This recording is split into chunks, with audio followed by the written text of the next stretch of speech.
Undermountain, a dungeon labyrinth built by the mad wizard Halaster a millennium ago. Located beneath the city of Waterdeep, it has always been a source of fear for those who make their homes here. They have good reason to be afraid.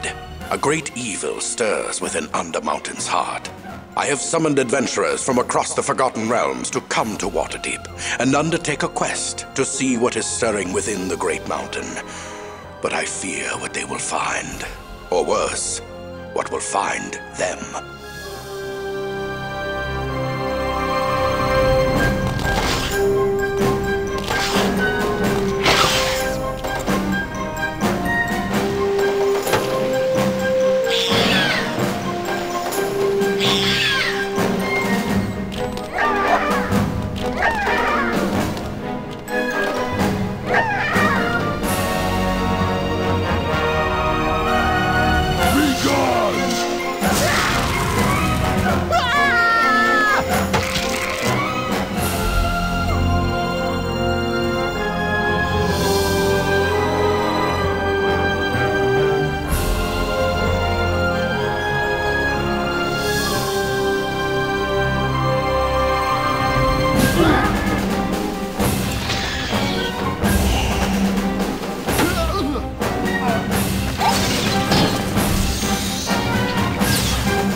Descent to Undermountain is a first-person action RPG developed by Interplay Entertainment and published in December 1997. The game is based on the advanced Dungeons & Dragons tabletop system and is set in the eponymous Undermountain, a massive dungeon complex built by the mad wizard Halaster. As either a fighter, thief, mage, or cleric, a lone player must brave Halaster's halls and cleanse it with sword and spell. Deadly traps and fearsome foes await, but so too do powerful magic items, from enchanted swords to potions of flight. As the hero advances further into the depths, they'll gain experience and level up to become more than a match for mere kobolds or cutthroats. But there are always more than monsters and madmen lurking in the Undermountain. Players will stumble into a tangled web of deceit that has ensnared the under-empires of the dwarves, the Eye Tyrant, and even the Illithids.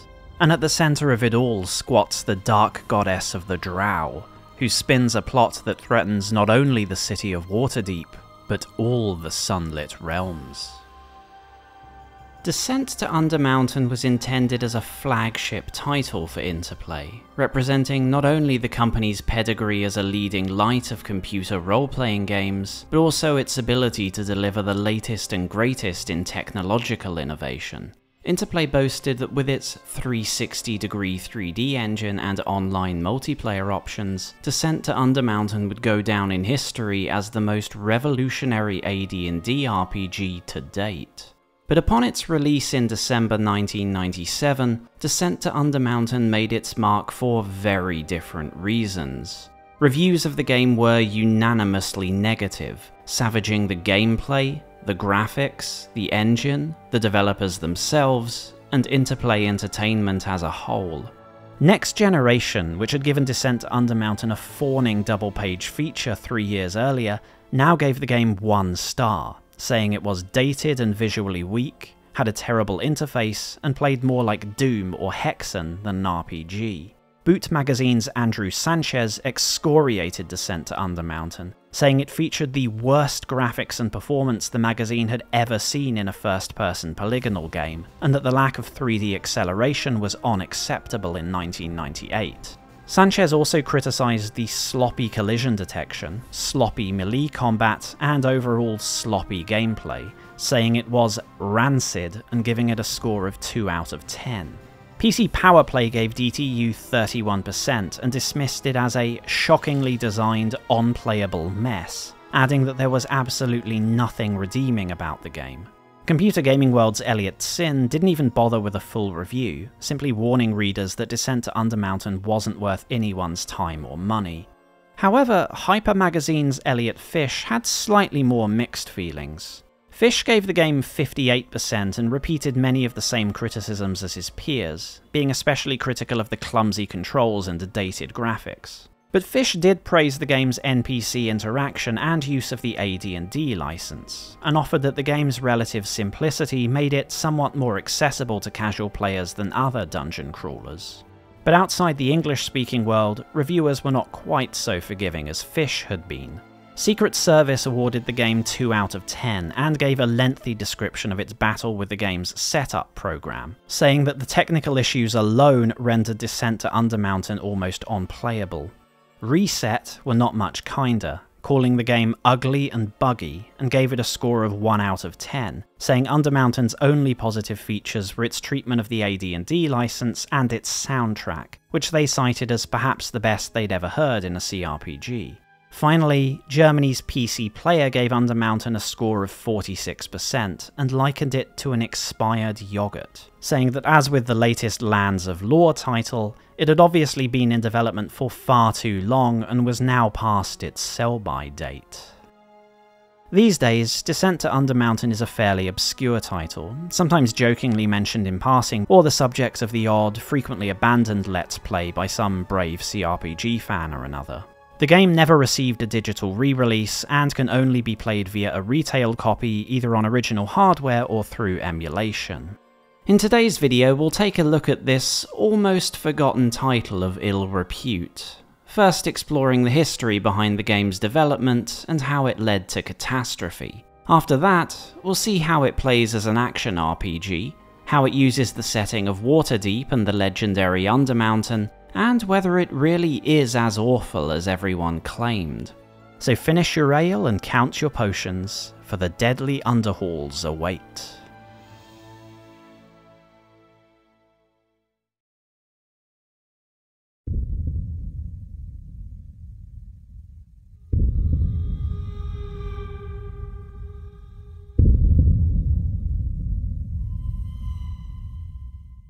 So that's why it was great. I mean, I saw stuff going on other teams that I was like, oh, I'm glad I'm not on that team. I mean, there was people who were very unhappy working on games like Descent to Undermountain at the time. That's really what it was. So this is the hard thing that was happening to a lot of people, I think, in the late 90s, is that suddenly all of us had to now develop 3D engines.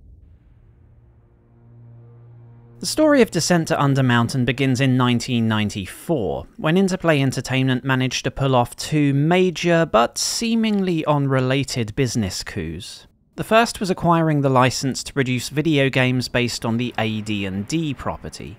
This had previously been in the hands of Strategic Simulations Incorporated, who had produced some of the most famous and influential fantasy RPGs of the 80s and early 90s. SSI's relationship with rights holder TSR had since soured, and soon word was out that the licensing rights for various AD&D settings were up for grabs. It was reported in October 1994 that Interplay had snapped up the rights to make games set in both the Forgotten Realms and Planescape campaign settings, and had already put their internal development teams to work. Interplay were no stranger to role-playing games or fantasy properties, having published classics like the Bard's Tale series and collaborating with the Tolkien estate on several titles set in Middle-earth. But Orcs and Elves seemed far removed from Interplay's other big success that year, which was signing a publishing agreement for Parallax Software's Descent. Descent was a heart-pounding sci-fi first-person shooter that featured what was, at the time, a stunning 3D engine. Although not the first game to feature 3D graphics, Descent wasn't limited to 2D sprites or a restrictive camera and control system like earlier titles. Interplay marketed Descent as the first fully 3D or 360 3D game, emphasizing its polygonal graphics, freeform movement, and fast-paced action. Descent turned out to be a smash hit for Interplay when it launched in March 1995. The critical consensus was outstanding, sales were very strong, and for a brief period, Descent rivaled id Software's Doom in popularity, especially in multiplayer. Naturally, Parallax commenced work on a sequel, again backed by Interplay. But in the meantime, someone smelled opportunity. A deal was signed with Parallax that gave Interplay the right to use the Descent engine for a first-person real-time dungeon crawler. But rather than being an original property, this title would use an established brand name. And no brand seemed to better fit a fantasy dungeon crawler than the AD&D license. To Interplay, it seemed like a match made in heaven. Although dungeon crawlers were somewhat in decline by 1995, they did retain an inbuilt niche audience who had been weaned on classics from both Interplay and SSI. Interplay themselves finally released the long-awaited Stonekeep that same year, whilst SSI still had their own dungeon crawlers lined up, some of these holdovers from their previous contract with TSR. The gameplay mechanics of a typical dungeon crawler were also relatively straightforward and well established by that point, as were those of AD&D, as Interplay producer William Church noted. One of the factors that was making the genre seem increasingly dated to contemporary audiences was technological innovation. Interplay's Stonekeep, for example, had entered production utilizing the latest technology and backed up with Hollywood production values. But well into development, its restrictive, first-person, grid-based control scheme was rendered dated and embarrassing by 3D titles like Ultima Underworld. By adopting the cutting-edge, fully 3D Descent engine, Interplay would not be making the same mistake twice. Or so it was thought. Thus, in mid-1995, Interplay announced Descent to Undermountain, the Flamesword of Loth, with a release date a scant few months away. According to Mark Green, head of Interplay's TSR division at the time, Descent to Undermountain would not just be a hack-em-up, but a game with real character development within a living 3D world. The company believed that in combining the dungeon crawler, the AD&D brand, and a revolutionary 3D engine that allowed for 360-degree navigation and thrilling real-time combat, they had a guaranteed slam dunk on their hands. A game that would appeal to both role-playing fans and more casual players. Little did Interplay know that the project was actually a guaranteed recipe for disaster. According to a later game developer article by Eric Bethke, when Interplay first signed their deal with Parallax, one point had been overlooked. None of the technical staff at Interplay had taken a serious look at the feasibility of adapting the Descent engine to a dungeon crawler. Once production commenced, Interplay discovered that the engine was wholly unsuited to anything but Descent. Parallax had not been pulling the wool over anyone's eyes. The engine was a legitimately impressive achievement in 3D graphics technology, but the engine in that iteration was engineered from the ground up to simulate piloting a heavily armed, self-propelled spacecraft, and nothing else. Everything about the engine, from player movement to the underlying physics of the whole game world, was designed around that. Had Descent to Undermountain been a game focused on, say, aerial combat between dragons and beholders, perhaps this wouldn't have been such an issue, but it was supposed to be a hack-and-slash dungeon crawler. As early as November 1995, creative director Michael McConaughey admitted to the press that even rudimentary features like gravity were missing, and had to be programmed from scratch, making something as straightforward as basic melee combat a significant technical hurdle. And yet, ludicrously, Interplay were reportedly targeting a release date of Christmas that same year. Unsurprisingly, it missed that date. Development ploughed on as the team grappled with the engine, and the process was a slow and torturous one, with Interplay later claiming that something like 95% of the original code had to be replaced. Despite the entire project being founded on a fundamentally inadequate base, Descent to Undermountain was not something Interplay could simply write off as a bad investment. The AD&D license was crucial to the publisher's plans, not to mention its reputation. After acquiring the Forgotten Realms and Planescape rights, Interplay had re-evaluated its overall business strategy, and other projects had already been sidelined or cancelled so as not to compete with its AD&D lineup. A small B project going by the name Vault 13, led by Tim Kaine, initially avoided this fate partly because it had earlier switched to a post-apocalyptic setting, and was thus not considered a competitor to AD&D.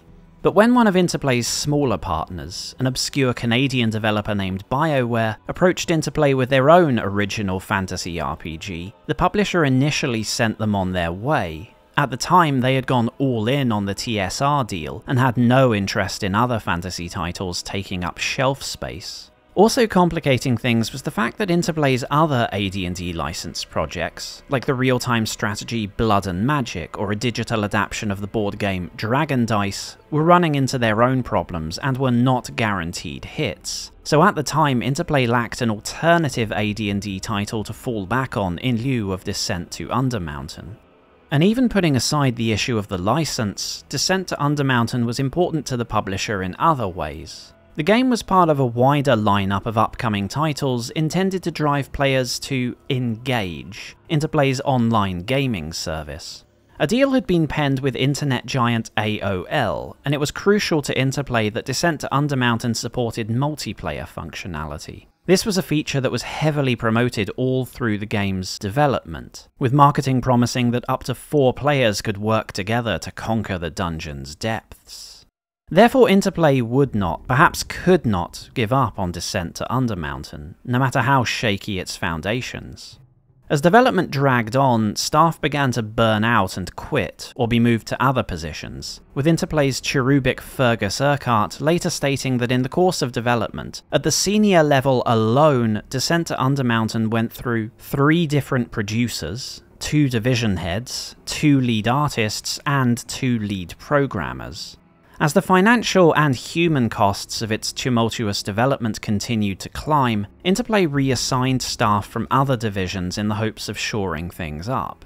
One designer, a young Chris Avalone, had just finished working on Interplay's Starfleet Academy and hoped to join the Vault 13 team, only to find himself assigned to the flailing AD&D project as a level designer. Vault 13 itself once again managed to just about skirt being caught in Undermountain's orbit. According to Tim Kaine, Interplay considered the Vault 13 team too small and light on resources to be worth breaking up and being thrown into the Undermountain meat grinder, at least until Vault 13 shipped. But the more resources Interplay fed into the project, and the more time passed, the less relevant, let alone revolutionary, Descent to Undermountain seemed in the wider market. Despite their problems with the engine, the team was still trying to push the boundaries of visual fidelity, pioneering features like a new animation engine, real-time reflections, and translucent stained glass windows that allowed players to spy on enemies through doors. But just as had happened with Stonekeep, Interplay's supposedly cutting-edge technology was being leapfrogged by the rest of the industry. As Descent to Undermountain trundled into 1996, fully 3D engines were no longer a distinct selling point. They were becoming the norm, especially for action games. By this point, what had been shown of the game was looking a bit creaky compared to its rivals. Even worse, Descent to Undermountain was soon being shown up by its own progenitor. Parallax had not been idle throughout the preceding year, and released the official sequel to Descent in the spring of 1996. Descent 2 used a significantly upgraded version of the original MS-DOS-based engine that was being used in Descent to Undermountain. Many in the press questioned Interplay as to why this upgraded and vastly more impressive iteration of the engine was not being used for Undermountain. The painful truth was that Interplay had sunk so much time and so many resources into retooling the engine, upgrading to the Descent 2 engine would have meant rebooting the entire project from scratch. All the work that had gone into surgically grafting hack-and-slash combat, AD&D rules, an inventory and quest system onto the first game's engine would have to have been thrown out. After almost 2 years of development, such a move was unthinkable. But worse was to come, because the PC market was going through another transformation: the rise of 3D acceleration cards. Upgraded versions of titles like Quake or Tomb Raider were turning 3D graphics cards into a nigh-mandatory upgrade for PC gamers who wanted the best visuals and performance. Later in 1996, Descent 2 joined the party with enhanced versions supporting the latest video cards. Yet another feature that Interplay were forced to sheepishly admit was not supported in their AD&D game. It's the ultimate Forgotten Realms Advanced Dungeons & Dragons role-playing quest, turbocharged with the incredible Descent engine. Descent to Undermountain thus entered 1997 in an extremely awkward position. A title that was marketing itself as a cutting-edge, visually impressive, fast-paced action experience, sporting a, quote, greatly expanded and enhanced version of Parallax's original engine, but that was actually well behind the competition in both graphical fidelity and performance, and falling further behind by the minute. In the January issue of PC Review, producer William Church was practically begging the public to take into account that just turning Descent into an RPG was, in his words, already a technological miracle. Though the game hadn't been written off, the gaming press didn't feign blindness as to Interplay's very obvious predicament. As Edge magazine rather diplomatically observed in March of that year, it would be interesting to see how Descent to Undermountain performed in a market already bursting with every shape and form of advanced 3D-driven games. But surely after several years in development, and a complete overhaul of the original Descent engine, the game had at least finally matured into a solid platform for hack-and-slash role-playing. If a mysterious pre-alpha build was anything to go by, the signs were not encouraging. Welcome to Undermountain, a full 3D experience that puts you at the heart of the action. At some point in early 1997, a playable demo of the game somehow found its way onto various magazine cover discs, usually unannounced or unremarked by the magazines themselves. Soon enough, this demo was in the hands of fans and widely distributed across the length and breadth of the internet. And it was certainly no Quake. It didn't take a seasoned programmer to see that Descent to Undermountain's engine was still operating as if it were playing the original Descent from 1995. The player and NPCs moved in violent, sudden lurches, careened into walls, or intermittently slipped the surly bonds of Earth altogether. This demo, which appeared to use a 1996 build of the game, hadn't even been cleaned up to remove several assets from Descent that were mixed in with placeholder graphics. Posters on Interplay's Dragonplay board were not exactly bowled over, complaining that it was buggy, ugly, and very light on the long-promised RPG elements. Two very specific complaints frequently popped up on the forums. One was that Interplay had insisted the game was being delayed to overhaul the graphics, yet visually both the demo and official screenshots of the latest build were still well behind the competition. And with no 3DFX hardware mode, it was unclear exactly where all that development time was actually going. As poster Rusty Ranger put it, DTOM graphics suck. Secondly, many fans spoke positively about their experience with Blizzard's free Battle.net multiplayer service, and Interplay's confirmation that they would not be providing free servers for Undermountain did not go down well. But fans were asked not to judge the game by its pre-alpha build. Interplay claimed that it was an evaluation copy never intended for release, or at least not to the general public, and it did not reflect the current state of the engine. Interplay first denied any kind of playable preview would be forthcoming, but later reversed themselves and promised that an updated, official demo of Descent to Undermountain would be released in June that year, and that it would showcase all the improvements fans had been waiting for. But June came and went, and no such demo materialized. Indeed, very little was being heard from Interplay on the subject, besides sporadic and sometimes contradictory comments from individual team members. Rumours swirled about the state of the project, along with speculation regarding cut features and even cancellation. Fans were becoming increasingly frustrated with what they saw as the DTU team's poor communication, contrasting it with the level of community interaction that was displayed on the Vault 13, now Fallout, discussion forums. One user, Khan, offered the following advice. Bottom line, if you're new here and are looking for the latest DTOM info, there isn't any and hasn't been for a long time. I'd suggest you find another game to wait for. I give up. But in August 1997, fans finally received a more substantive explanation of what was happening behind the scenes. Producer Reginald Arnido apologized for the lack of information regarding the title, admitting that the project had been in a deeply troubled state as recently as the start of the year. Arnido stated that due to the challenges of developing the game as both a single-player and co-op experience, Interplay had decided to cut multiplayer from the game entirely, and would instead focus on making a quality single-player action RPG.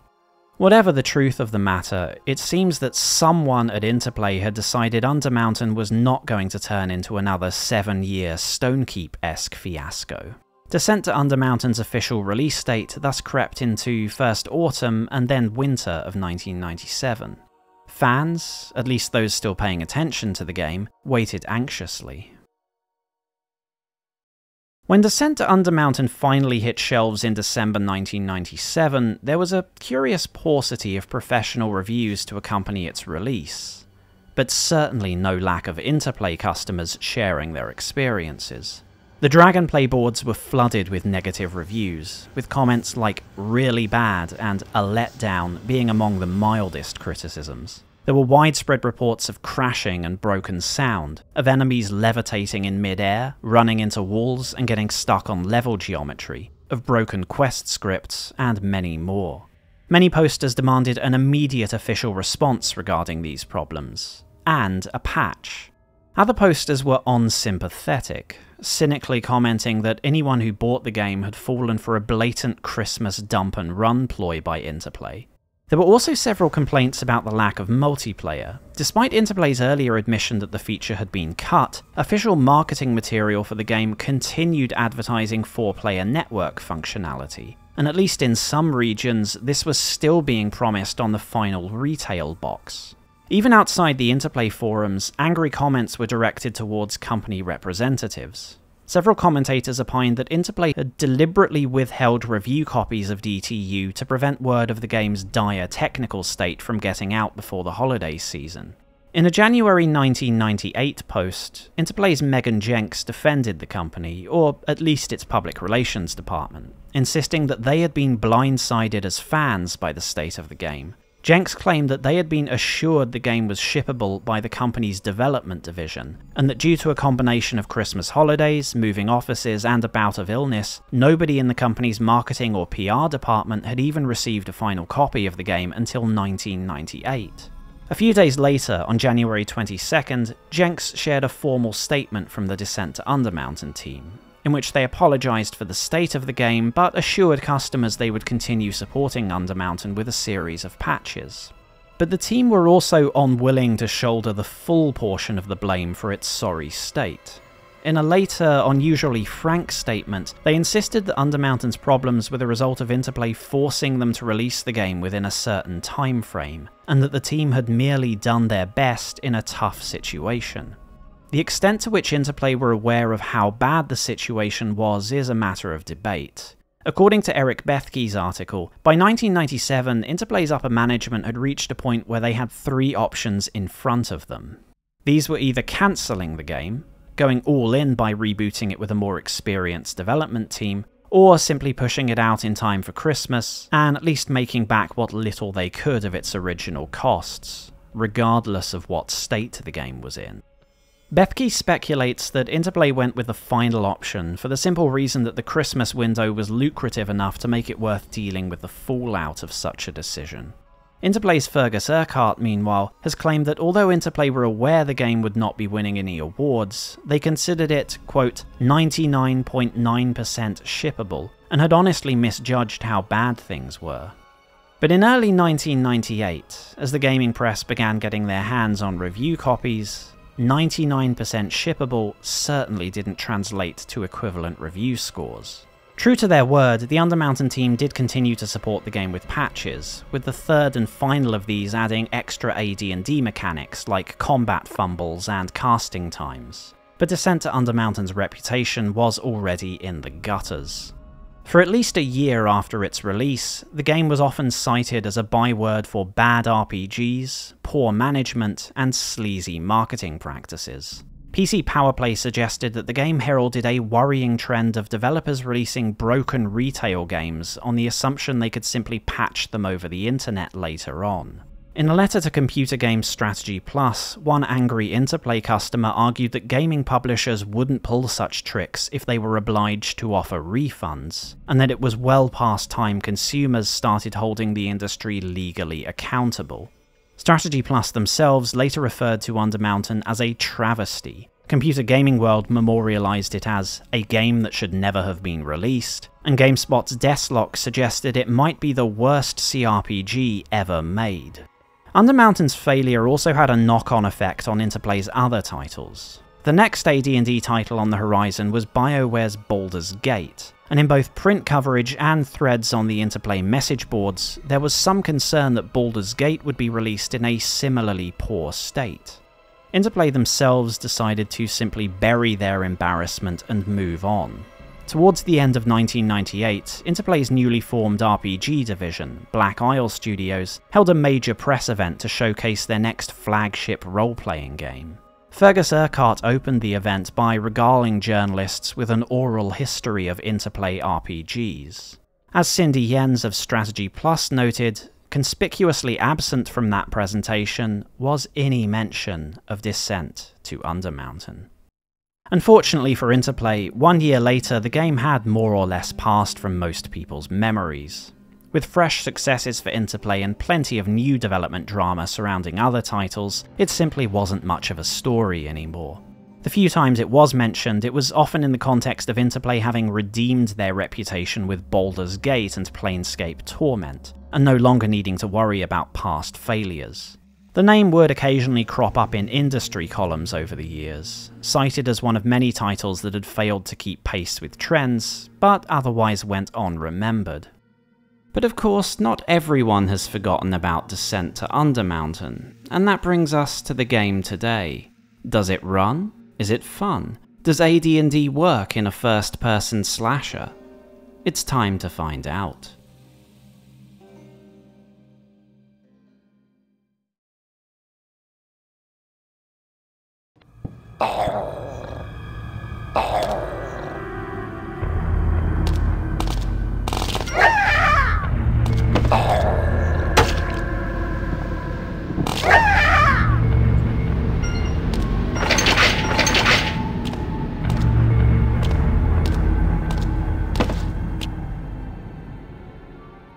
Upon booting up Descent to Undermountain, a player's first step is to create their character. This is a CRPG after all, and what is a CRPG without a doughty hero or heroine? Unlike most of the classic AD&D dungeon crawlers that preceded it, players will only ever control a single party member in Descent to Undermountain, so the stats and skills that they roll here are particularly important. The game uses a variant of the tabletop's 2nd edition rules, but obviously adapted for a real-time first-person 3D experience. Possible races for the player include the usual humans, elves, half-elves, dwarves, and halflings. Gnomes are conspicuously absent, though there is the option of playing a drow elf in Undermountain. Racial differences are mostly a matter of class restrictions and small stat differences, though there are some unique abilities we'll come back to. So, depending on your race, class options are then limited to 4 roles, either fighter, mage, thief, or cleric, or some combination thereof. Being based on the 2nd edition rules, there are pretty extensive restrictions on the kinds of items and abilities each class can use. Fighters can't use magic scrolls, clerics can't use bladed weapons or bows, and mages are locked out of almost all the standard weapon and armor types. Most of the class-specific abilities will be no surprise to those who've played other AD&D titles of the era. Thieves can move silently, hide in shadows and pick locks, whilst clerics can turn or destroy hostile undead, though as with the racial abilities there are 1 or 2 more interesting skills that we'll return to. Next is the stat screen, where you roll a random combination of numbers and then match these numbers to each stat. As usual, fighters want a mix of strength, dexterity, and constitution. Thieves focus on dexterity, whilst mages and clerics focus on intelligence or wisdom, respectively. You'll then have several bonus points left over to help pump up your primary stat or round things out a bit. After all this, it's just a matter of choosing your name, character portrait, and alignment, the latter being limited to good and neutral characters, likely for reasons I'll talk about in the story section of the video. And now, our hero can begin their quest. You'll start in the tower of one Kelban Blackstaff, Archmage of Waterdeep. Kelban will instruct you to investigate recent attacks by the diminutive kobolds, who were seen emerging from dark places beneath the city streets. The Archmage gives you some gold, points you in the direction of the Yawning Portal Tavern, and sends you on your way. You can now choose your destination. Despite its size, there are only 3 locations that can be visited in Descent to Undermountain. The first is Kelban's abode, which is where you'll be given your objectives for the game's main quest. The second is the marketplace, where you can buy weapons, armor, and supplies, and sell off on needed loot. The final destination is the Yawning Portal. This is effectively the only quest hub in the game, containing the entrance to the Undermountain, a few side rooms, and several NPCs. For now, the most important of these is the Timoran priestess Zariel, who can cast healing and buffing spells, or clear negative status effects. These all require donations, but Zariel will give you a free buff if you speak to her before entering the dungeon for the first time. Most of the other tavern patrons are of limited use for the moment, though the sellsword Tolam may make a bet with the player, and the Illithid sage Sangalore will remind you that not all the creatures you encounter in Undermountain will be immediately hostile. Plus, if you have a high charisma, it's worth talking to everyone on the chance they'll give you some free items or cast a protective spell. Over the course of the game, the other NPCs may give you some useful hints or offer you a side quest, like rescuing a companion or retrieving a valuable item. But with nothing else to do, the player steps into the elevator and descends into Undermountain. They arrive in the game's first level hub, a stone bridge that splits in several different directions, each of which then leads towards a dungeon. Descent to Undermountain consists of 4 such level hubs, with each level hub then made up of somewhere between 6 to 8 individual dungeons, depending on how you define a dungeon. Broadly speaking, this hub-like layout actually masks a fairly linear path from the start of the campaign to its conclusion, as players cannot access a dungeon until the main quest permits them to do so. At this stage of the game, the player has to investigate the kobold-infested sewers, and cannot enter any of the other dungeons or progress to the second level hub. So what do we actually do in the sewers? At its core, Descent to Undermountain is a hack-and-slash dungeon crawler. That means the player is mostly just wandering around each dungeon looking for the main quest objective, and in the process killing lots of monsters, dodging traps, flipping switches, finding keys to open doors, and smashing containers to find loot. There are actually 2 control schemes available for navigating said dungeons, these being immersive and non-immersive. Non-immersive is somewhat close to the control scheme used in classic dungeon crawlers of the day. Well, of the day had Undermountain actually been released in 1995. In this mode, movement is done with the keyboard, whilst much of the action is controlled via the mouse cursor. The player can freely select menu buttons or quick slot items, but also click on the in-game window to perform attacks or interact with props or NPCs. Immersive mode removes the cursor and locks the player's controls to the in-game window. In this mode, the game controls more like a first-person shooter of the day, with the mouse controlling the player's camera and spells or attacks focused on the centre of the screen, with hotkeys used to change weapons or items.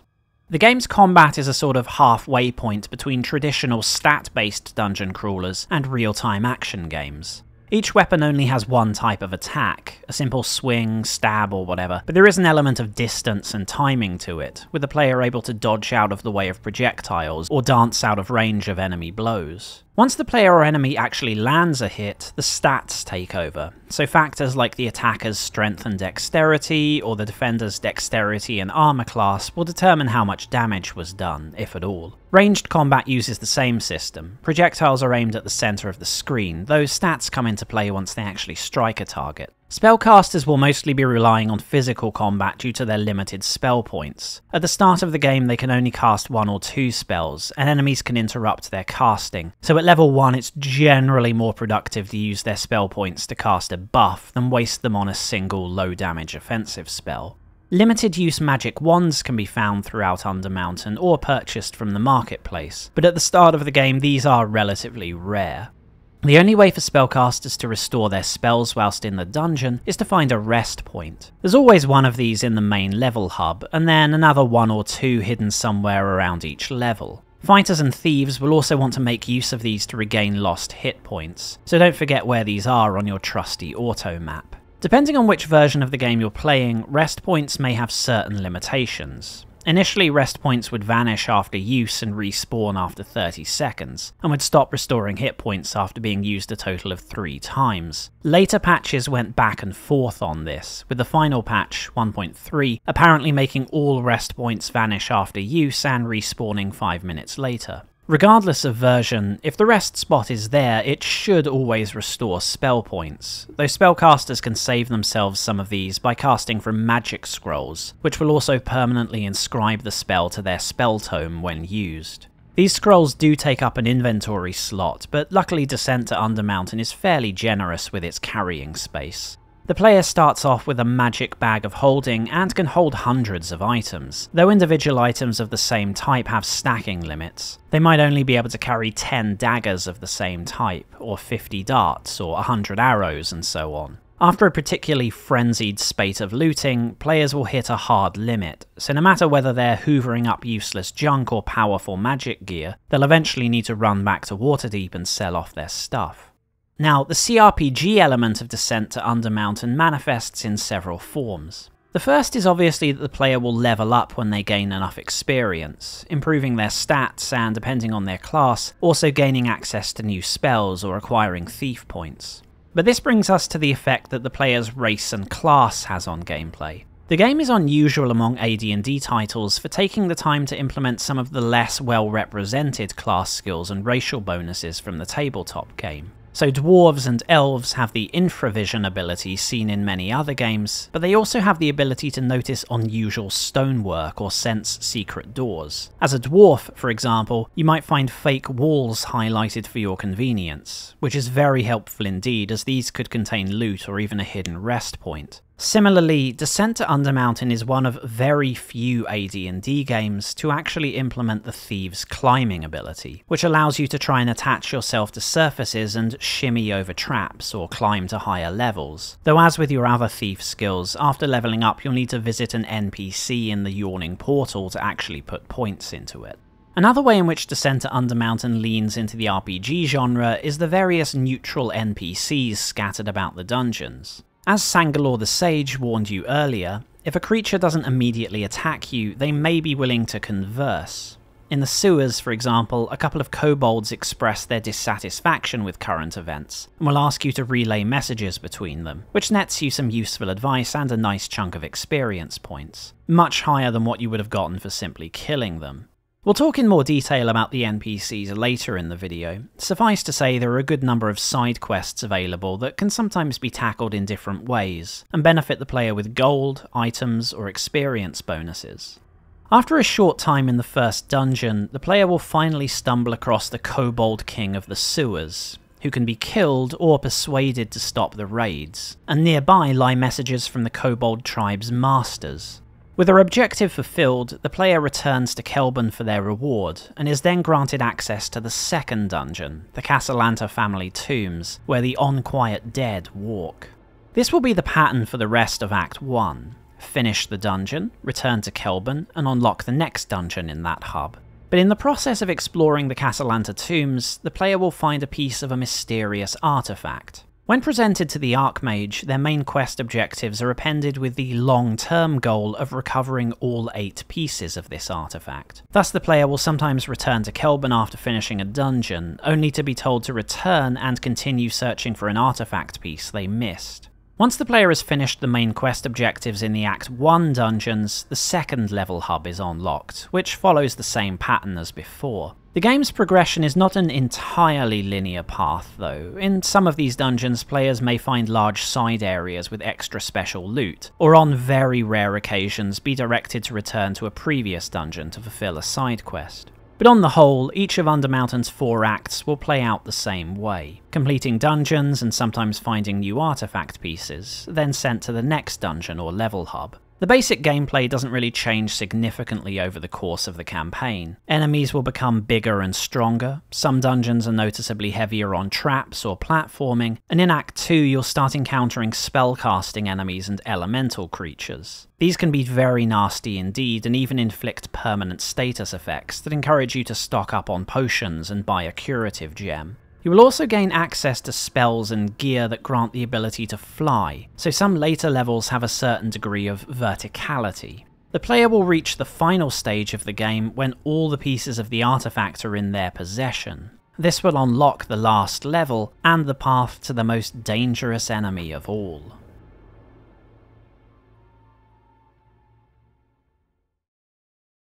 Before we judge Undermountain's gameplay, let's take a moment to consider a short anecdote from inside Interplay. Back in 1997, as development of Fallout drew to a close, Interplay division head Fergus Urquhart had a problem.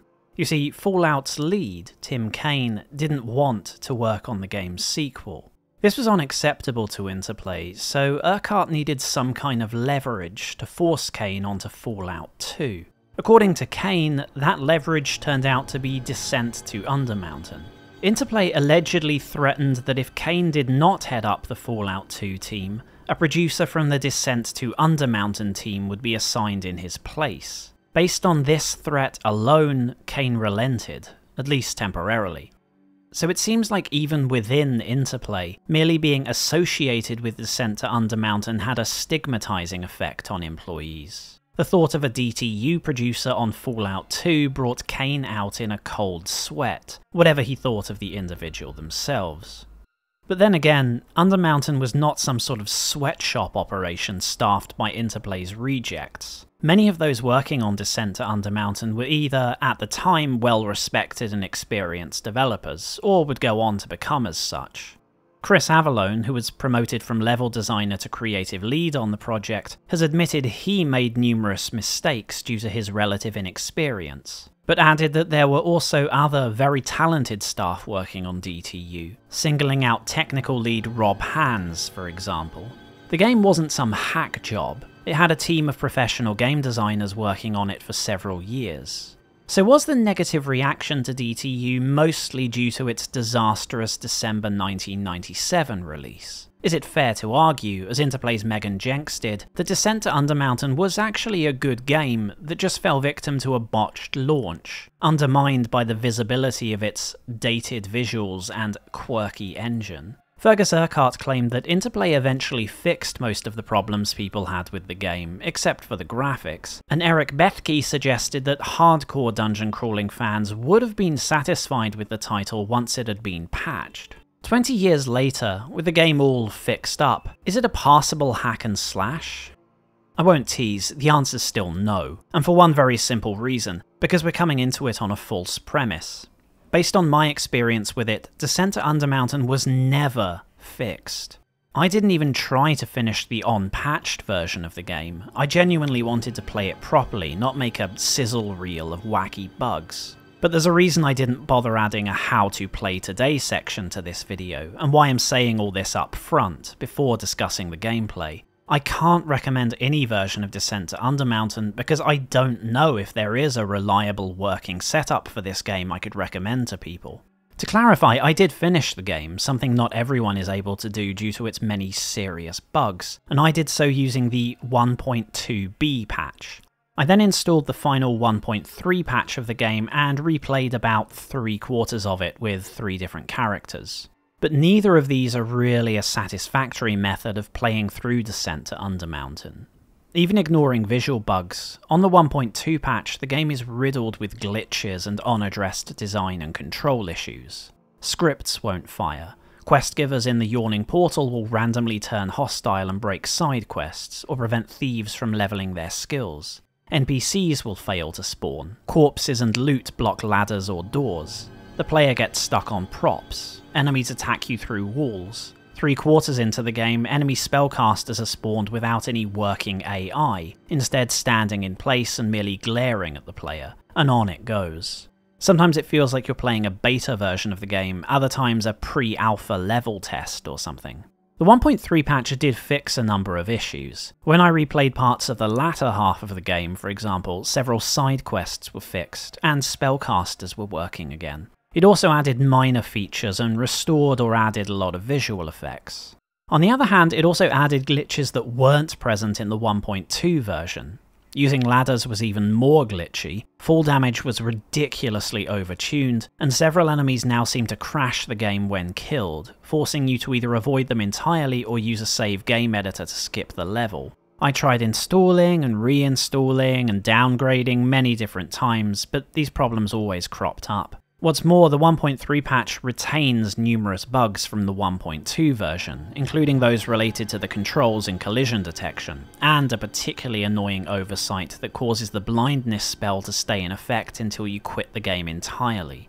So yeah, I was able to finish the game on the 1.2 patch, but that was making full use of every save slot, staggering saves every half an hour, and always leaving a specific save at the start of each act. Had I not done that, there were at least 2 instances in which I would have been completely stuck and unable to finish the game. Probably my favourite bug occurred at the time I got stuck in a pit due to the ladder not working. Thankfully, I had a few potions of flying by this point, and chugged one of these to escape my predicament. Now, these potions are supposed to last for something like 30 seconds or so, but for whatever reason, perhaps due to movement modifiers from magic gear, this one lasted 30,741 seconds. That's over 8 hours for anyone who wasn't counting.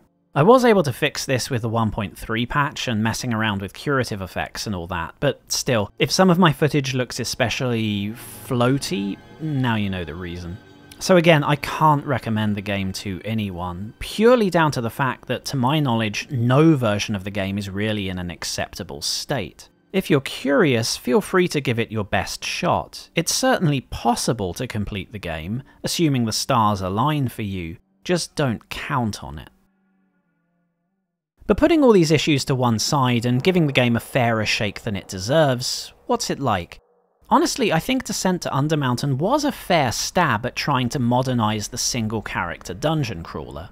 Though it came out way too late to seem revolutionary, the gameplay foundation is solid enough. Okay, Interplay were probably dreaming if they thought it was going to be as popular as the Descent games. It was never going to match the immediate attraction of explosive, fast-paced FPS action. And by 1998, third-person hack-and-slash titles were experimenting with more complicated and satisfying combat mechanics. Criticisms of Descent to Undermountain's half-skill-based, half-stat-based melee combat were seen in reviews of early Bethesda titles, and would be repeated many years later when Morrowind hit shelves. But looking at it from the perspective of players coming straight from more traditional dungeon crawlers like Stonekeep or Anvil of Dawn, there was probably some appeal to the visceral, in-your-face, fully 3D action. You can also see Interplay thinking about how a fully 3D experience opens up new avenues for level design and player interaction. The player was looking up and down and all around to spot traps or hidden alcoves, and there are multi-tiered environments and secret rooms far out of reach of Earthbound characters. And in combat, players weren't just moving grid to grid or square to square or whatever, but really dodging arrows, taking cover from fireballs, leaping back from an ogre's club. That kind of experience would have been quite novel to many CRPG players reared on first-person dungeon crawls. Though Hyper Magazine argued Descent to Undermountain had failed to surpass Ultima Underworld in any way, I don't think that's entirely fair. Underworld's controls weren't quite as free and intuitive as those of Undermountain. They were still shackled to certain technological limitations and the conventions of the genre. I think if you compare the combat in both games, Undermountain is a more intense experience. When it works, that is. There are rare moments where the real-time action and 3D environments sync up, where you backpedal away from a charging monster and accidentally pass through a fake wall, or exchange arrows with roosting marksmen, sidestepping in and out of cover as arrows thunk into the scenery. In a more recent review of the game, the notorious CRPG commentator Philippe Pay argued that Descent to Undermountain had crudely adapted the AD&D rules to an action RPG. But this opinion wasn't shared by most professional reviewers of the day, who generally applauded Undermountain's implementation of the rules. Even Next Generation's brutal 1-star review said that the game's single redeeming quality was that it featured, quote, the best treatment of the Forgotten Realms universe that has ever made it to a video game, adding that if the characters can do it in the Forgotten Realms, they can do it here. And that is true up to a point. Not many AD&D titles let the thief make use of their climbing ability, for example. It's not necessarily something that requires a fully 3D engine, but that obviously helped in this particular situation. But you can see obvious areas where Interplay's version of the rule set fell short. Yes, thieves have a wide variety of options available to them, but there's rarely a strong incentive to actually use them in Descent to Undermountain. Most of the environments are still very similar to those of classic 2D dungeon crawlers. Lots of narrow tunnels and corridors, small guard rooms and chapels, claustrophobic caverns and the like. And of course there are hundreds of beasties clogging up these areas. It's difficult to really leverage the non-combat functionality of thieves or spellcasters, because at the end of the day it's still a hack and slash game, one character versus a dungeon full of monsters. You could, hypothetically, sneak around some of the monsters, or use the knock spell to get through a gate without the key, but why bother? You might as well explore the whole dungeon for all the loot and side quests, and kill all the monsters for the experience. Bypassing this is just disadvantaging yourself, and you don't really derive much benefit over the fighter class by using these skills. So in the end, you're playing the game essentially the same way as if you were the fighter, but without the fighter's combat skills. And that's an especially difficult pill to swallow alongside low-level 2nd edition AD&D rules. If you look at the classic AD&D dungeon crawlers of the 90s, they're overwhelmingly party-based experiences, with thieves and spellcasters being cushioned and abetted by more robust classes. So even at level 1, it's not them versus the world, and the AD&D rules are working in the context of controlling a whole party of adventurers. Let's not forget that for much of its development, Descent to Undermountain was meant to support 4-player network gaming, but ended up as a single-player and single-character dungeon crawler. Single-character AD&D crawlers were very rare in DTU's day, probably the most famous being 1993's Dungeon Hack, and less well known being Slayer from 1994 and then Deathkeep released the year after, the latter two being developed primarily for the console market.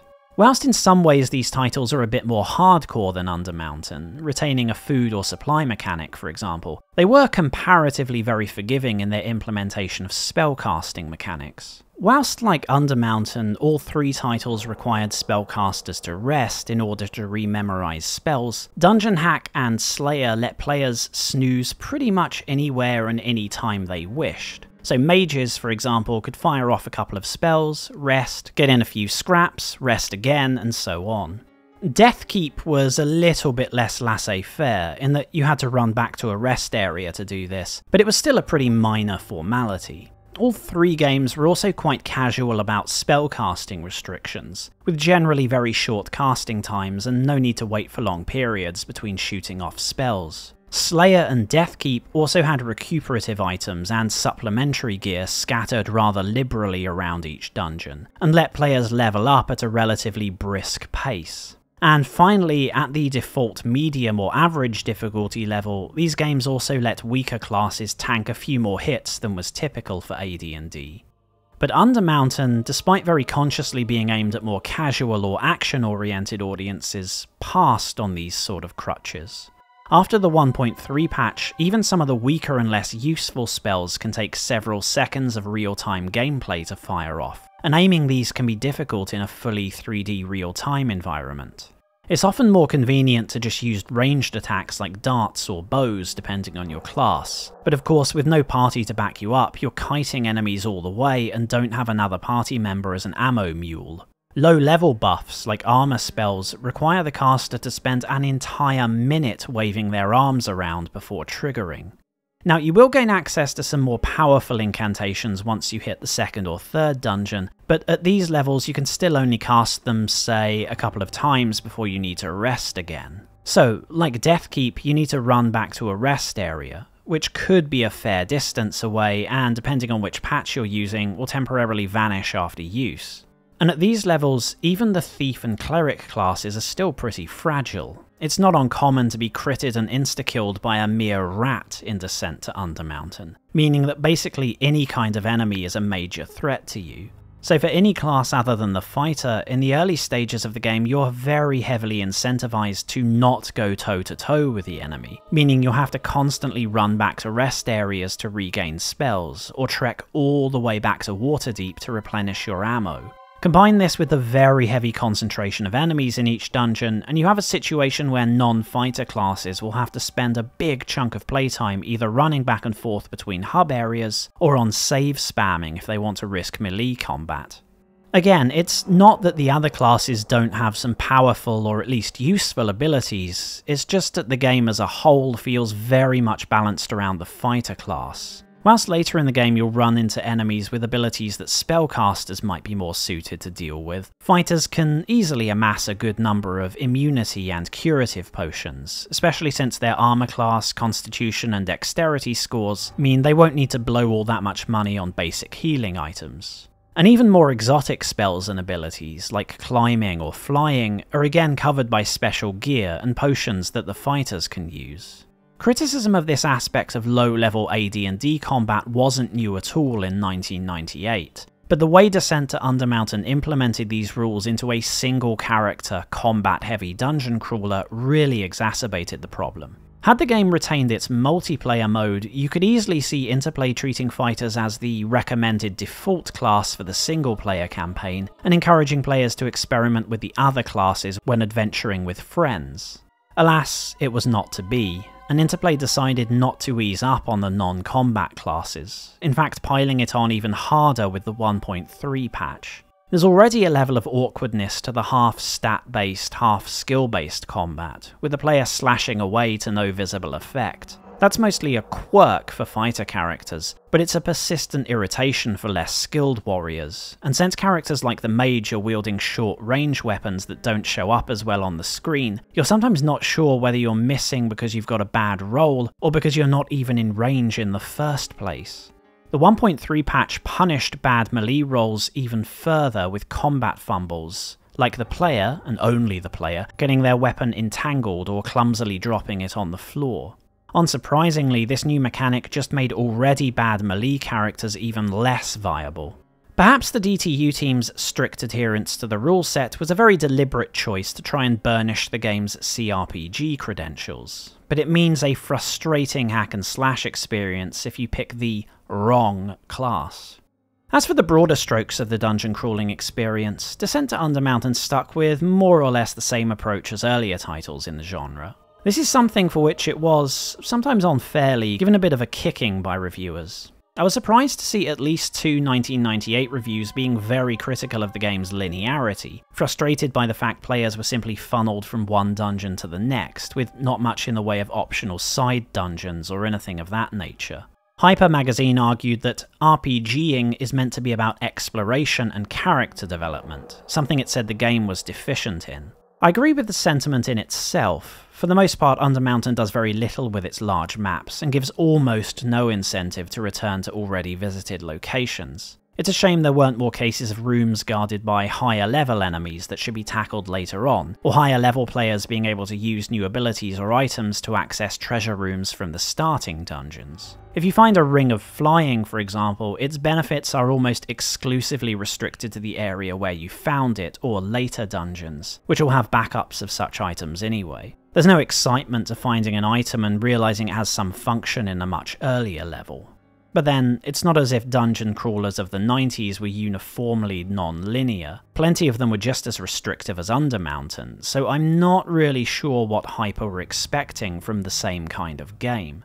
Besides, a handful of the mid and late game levels are a bit more open and interconnected, probably requiring a couple of trips back and forth to access different areas, but sadly not enough to really drive home the idea of Undermountain as a madness-inducing mega dungeon. Most of the time, everything you encounter in DTU can be dealt with in a single extended trip, not counting sprints back to rest spots or the marketplace. With that in mind, it seems fairly pointless to have long-range teleportation portals situated within some of these dungeons. You might think it's for the sake of convenience, but they're rarely in locations that make life easier for spellcasters or ranged characters who rely on rest and resupply runs. More likely, they were meant to help with a couple of the side quests. One of these is given in Act 1, but isn't actually resolved until, I think, Act 3 or 4, so there's a portal straight from the late game area back to the relevant area in Act 1. Unfortunately, at least to my knowledge, you can't actually tell where a gate leads until you step through it. In some cases it's just the transition to an adjacent level, but in cases like the one I just mentioned, it throws you halfway across the game world and then turns inactive behind you. Spare a thought for those who headed through such portals before finishing up in the original area. They'll have a hell of a walk in front of them. It's possible these portals were meant to be used more extensively in the game's online mode. In comments by Interplay designers on the DTU message boards, it was stated that they meant for dead characters to respawn all the way back in the Yawning Portal Tavern. So the portal and hub system was, maybe, originally meant to facilitate easier corpse runs, or linking back up with your party without interrupting other players' progress. As with the game's implementation of the AD&D rules, you can again see how some of DTU's weaknesses would have made more sense in multiplayer. Multiplayer may also have been the reason Undermountain is so light on puzzles. Now again, not every dungeon crawler put a heavy emphasis on these. Though the Eye of the Beholder series was well known for matching wits with the player, this certainly wasn't considered a mandatory component of dungeon crawlers. Some were almost exclusively concerned with the hacking and slashing side of things. Why DTU chose to join the latter camp I'm not entirely sure. It could just be because Interplay didn't want to bore more casual or action-focused players.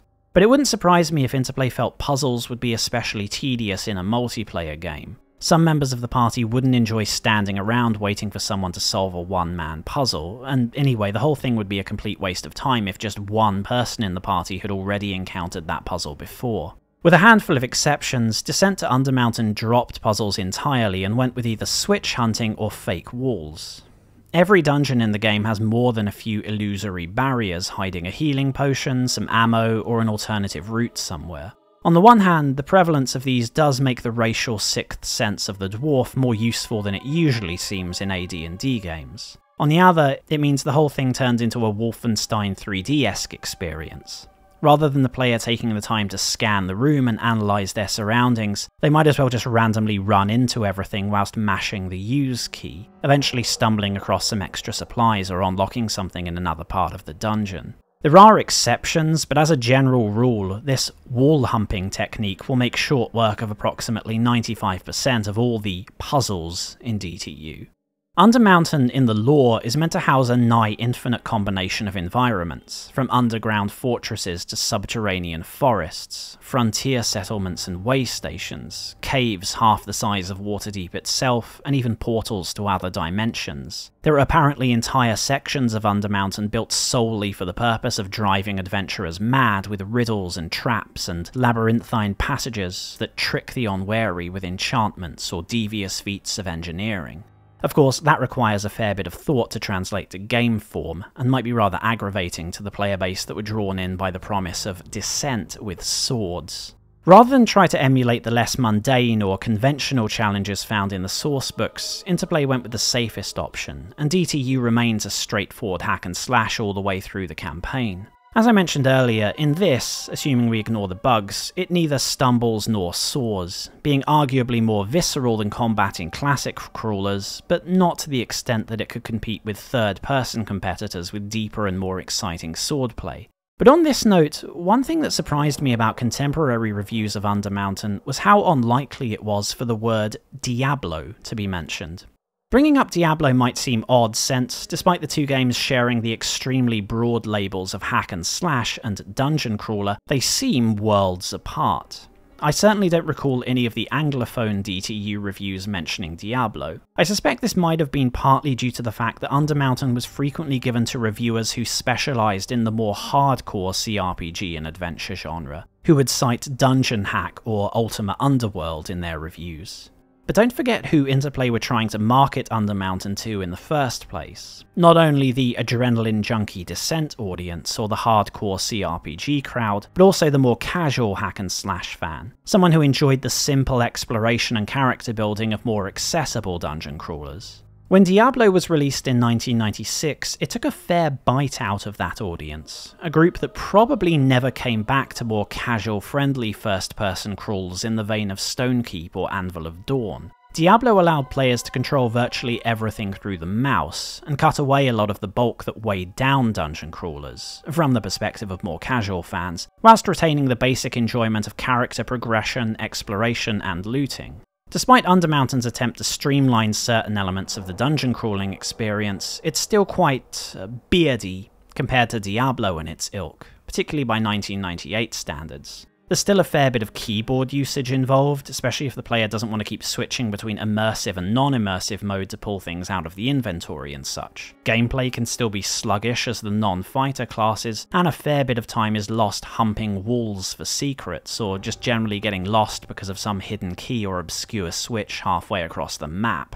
Undermountain's AD&D character progression was slower and, to many players, probably less exciting than Diablo's, due to the lack of skill points to distribute each level. Another element of the AD&D setting that probably didn't seem very attractive to this section of the audience was itemization. Whereas Diablo had a constant stream of exciting and inventive rewards from corpses and chests, Undermountain has a very limited pool of gear to draw from, especially for non-fighter classes. Whereas Diablo players might be finding shiny new arms and armor with fair regularity, Undermountain players might be sticking with that on-enchanted longsword for quite some time. Even when magic weapons and armor are introduced, there's little variety, just the usual +1 or +2 enchantments, and again you'll likely be stuck with those for some time.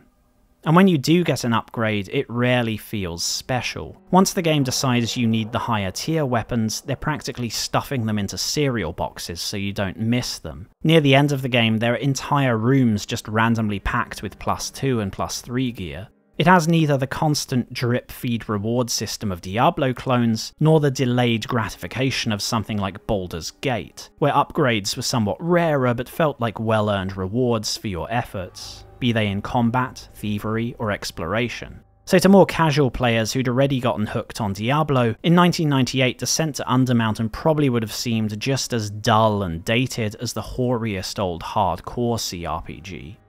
And that's really all there is to say about Descent to Undermountain's gameplay. Interplay were well aware that in this area it wasn't so revolutionary, more an attempt to blend existing and well-trodden experiences, dungeon crawler, 3D action game, and CRPG, into one product. And if it weren't for DTU's appalling technical problems, I think I'd be able to say that in that it just about squeezed by. As Strategy Plus noted in their 1-star review of DTU, if you can get past the crashes and various other anomalies, you'll find a game struggling to break free from this mess.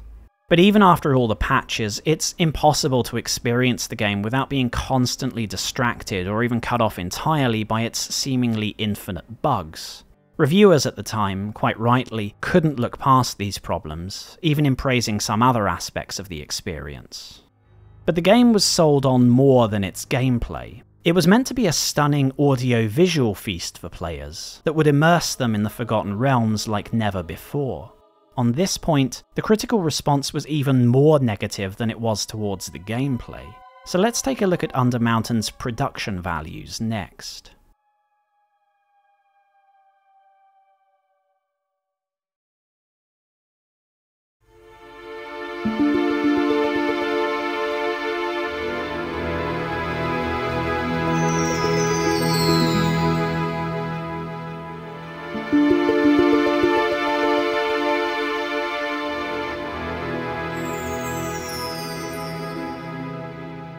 It seems like almost nothing about Undermountain escaped criticism from the public, and that miasma of negativity even extended as far as the game's box art. The image of an adventuring party dueling with a fearsome Draco Lich no doubt stirred the imaginations of some who saw the double-spread adverts or espied it on store shelves, but the image also attracted criticism for various reasons. The original painting was actually done by famed TSR artist Clyde Caldwell for the 1988 novel Spellfire, and the art had been reused several times for other TSR-related products, including the 1992 SSI title Order of the Griffin. It's unclear why this was a problem for some people, as the practice was commonplace. Perhaps some felt recycling TSR assets was no longer acceptable in 1997, by which point most games sported their own unique box art. Or maybe some thought it a bad omen that the novel for which the art was commissioned was, allegedly, one of the worst Forgotten Realms books ever written. Apologies to Ed Greenwood. Either way, the second and rather more reasonable complaint was that the box art, like many things about Undermountain's marketing, was misleading. Interplay advertising the game with an image of an adventuring party fighting a Draco Lich is a bit cheeky, as said game features neither adventuring parties nor, to my knowledge, any sign of undead dragons. As for the game itself, well, as we saw earlier, during development, Interplay knew there was a widespread perception that Undermountain wasn't the marvel it was supposed to be, and as the years dragged on, the company became visibly nervous about the quality of the game's visuals. The official website was updated to repeat Interplay's spin that the delays were being used to make the graphics more impressive than ever, claiming, for example, that the engine could support 3 times as many monsters on screen as Duke Nukem or Quake, both of which, you'll note, were released in 1996.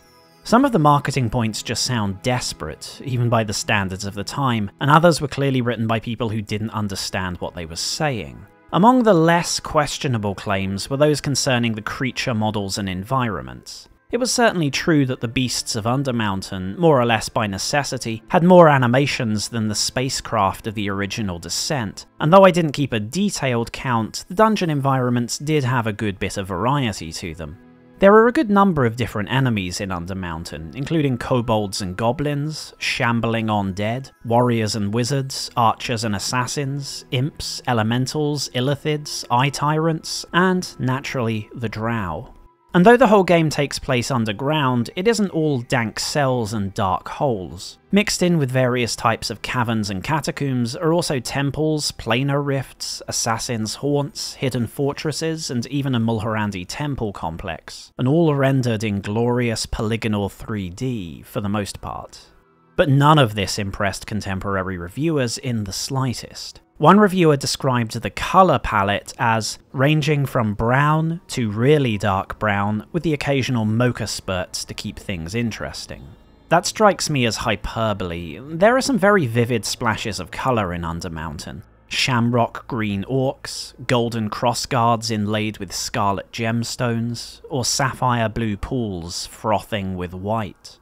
Still, I suppose it's undeniable that there is a tint of earthiness to the overall art direction. I wonder how much of this could be attributed to the low-resolution 3D graphics. Undermountain's default resolution was 640 by 480, with the in-game action limited to one corner of the screen, and due to the limitations of the engine, this was also its maximum resolution, with the only alternative being a specially designed 320 by 200 low-resolution mode. The latter option was probably less a thoughtful concession to those running ancient hardware, and more an admission that even at 640 by 480, DTU featured atrocious performance on PCs of the day, something that wouldn't have been such an issue had it supported 3D acceleration. Some reviews reported seeing single-digit frame rates at various points throughout their playthrough, and based on how it ran for me in DOSBox, that doesn't sound too implausible. It's possible to remove most of the on-screen interface if you wanted an even more immersive view, but it seemed like there was something off about the camera and controls when playing this way. Maybe it resulted in more pronounced performance drops.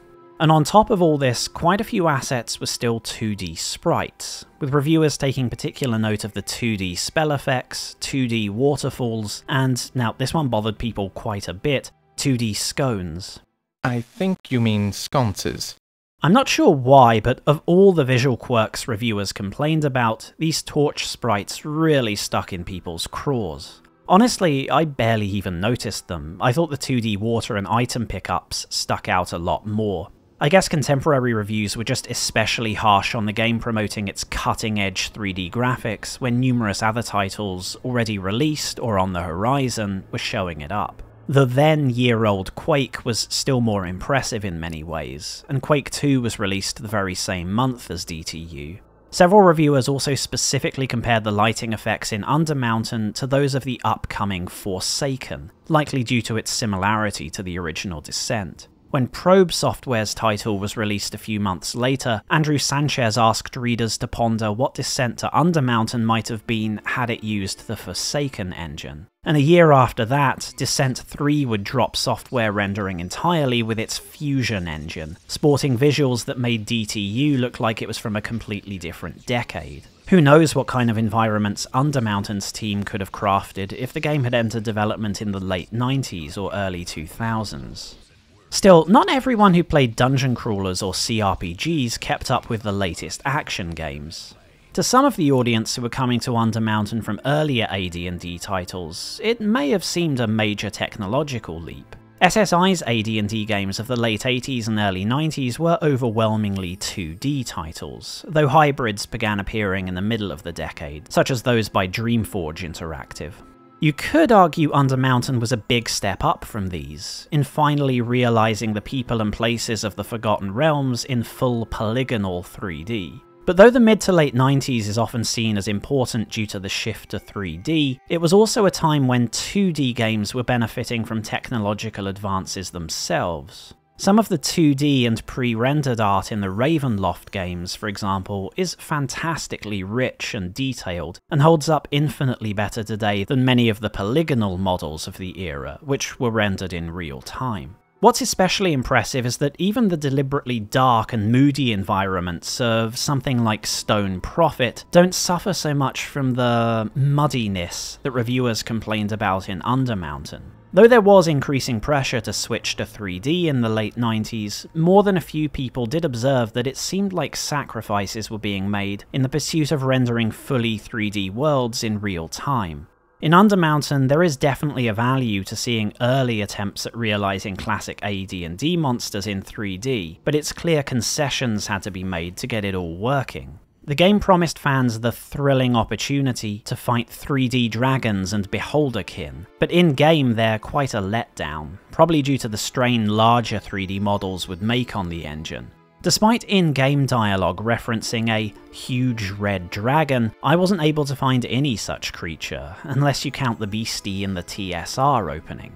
No, the only dragons in this game are young hatchlings, barely grown, and none of the beholders are much larger than a beach ball. You almost feel bad about thwacking away at these undersized monsters, like you're beating up an infant or something. The biggest enemies, aside from the final boss, are the trolls, ogres, and giant spiders, but these are constantly clipping through ceilings, hovering in mid-air, or just generally glitching out in some distracting way. On a related note, in the 1996 build of DTU, enemies actually left visible blood splatters on the ground. I wonder if these were removed because they kept clipping through things and were deemed too distracting.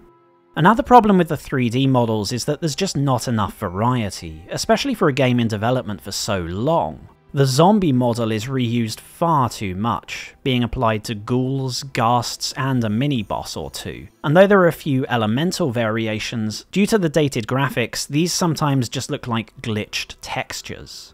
There's also very little customization for any of the player or NPC races, except for the portraits. Admittedly, they are very nice portraits. A couple of them struck me as very similar to work by British artists Simon Bisley and Paul Bonner, though based on the credits, they were actually all done by Interplay's in-house artists. Some of you might recognise a few of these names. But with 3D polygonal models, I'd have expected a little bit of customization of their head models at the very least. Unfortunately, the NPC models, which I assume would have been used in multiplayer, don't have a huge amount of diversity to them either. You have a couple of human male fighter and cleric models, one dwarf, a couple of female models that are used for several different races, a handful of drow variants, and a human assassin. There's also a weird halfling model that looks for all the world like a regular human with the height scaled to 50%. I'm certain this is a clever reference to Larry Elmore's notorious halfling thief art. Or maybe not. Anyway, it's very bothersome to see these same NPC models recycled so many times throughout the game, especially when they're also used for generic enemies. But if Interplay were a bit stingy with the in-game graphics, they were absolutely Scroogian when it came to the FMV cutscenes. It's hard enough to see these in the first place. They seem to freeze up in both emulation and, according to a couple of LPs I watched, on the original hardware too. I had to rip them from the disc to watch them at all.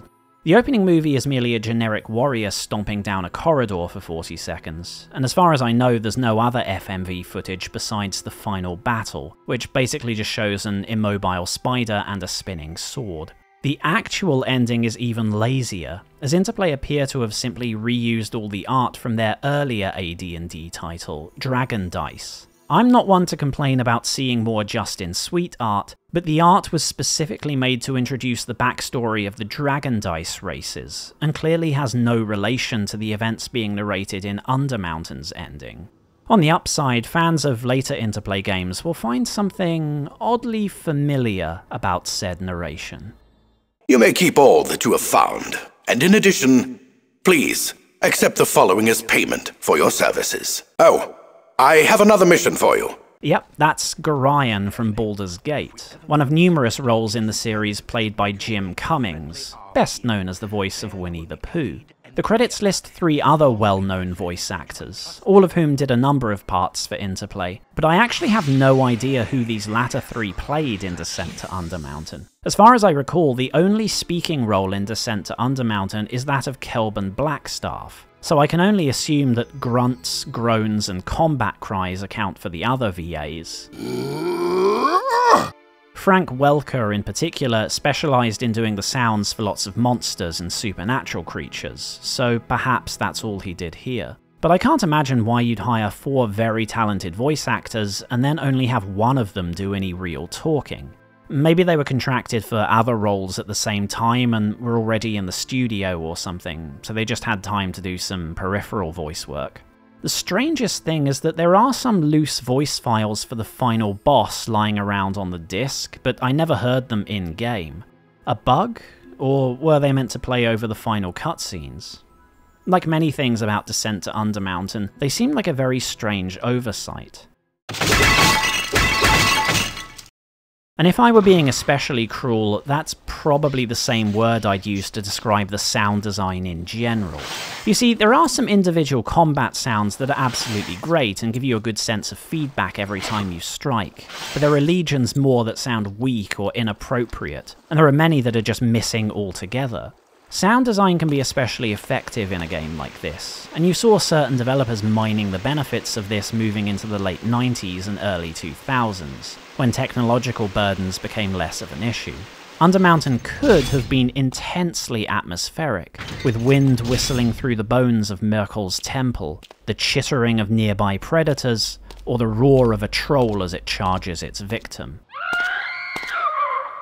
Unfortunately, the final product is far from that dream, as there's an incredible lack of consistency in which movements, actions, or events actually use sound effects. There were many times an enemy snuck up behind me and was attacking for several seconds before I noticed, as there was simply no oral feedback to what they were doing. Whether this was due to the engine already being overloaded, or the game's rushed development led to sound design playing second fiddle, I don't know, but I wouldn't be surprised if this was why there's music playing almost all the way through the game. At least the soundtrack in Descent to Undermountain is something no reviewer seemed to find fault with at the time, assuming they got it working. For all the cut corners and half measures in every other area of the game, the music is pretty much faultless. The credits list Richard Band as the composer, who had scored several Interplay titles prior to Undermountain, but is probably better known for his work on Reanimator, From Beyond, TerrorVision, and many other cult horror movies. In addition, Rick Jackson and Ron Valdez are credited for ambient music, though I'm not aware of a detailed breakdown of who did what, as I don't think a soundtrack CD was ever formally released. If anybody has the collector's edition of the game and wants to correct me, feel free to say so. So Interplay don't appear to have skimped on music, at least initially, and Undermountain features an extensive score to complement your adventure. There are something like 40 different tracks in the files, including relatively short stingers and such, and whilst they don't deviate too much from typical fantasy fare, the general quality is well above the average for the 90s. The combat music is exhilarating, the exploration and hub tracks inspiring, and the dungeon ambience moody and tense. Take a listen to this sample.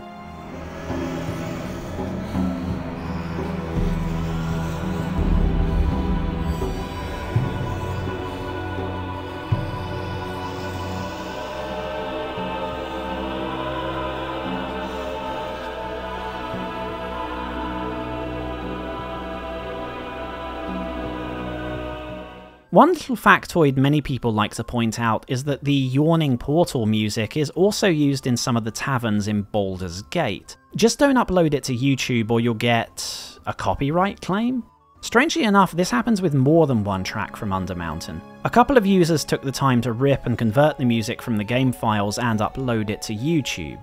Several of them noted that aside from the tavern track, at least one other track has been copyright claimed, despite the claims being made on behalf of a German death metal album released several years after DTU.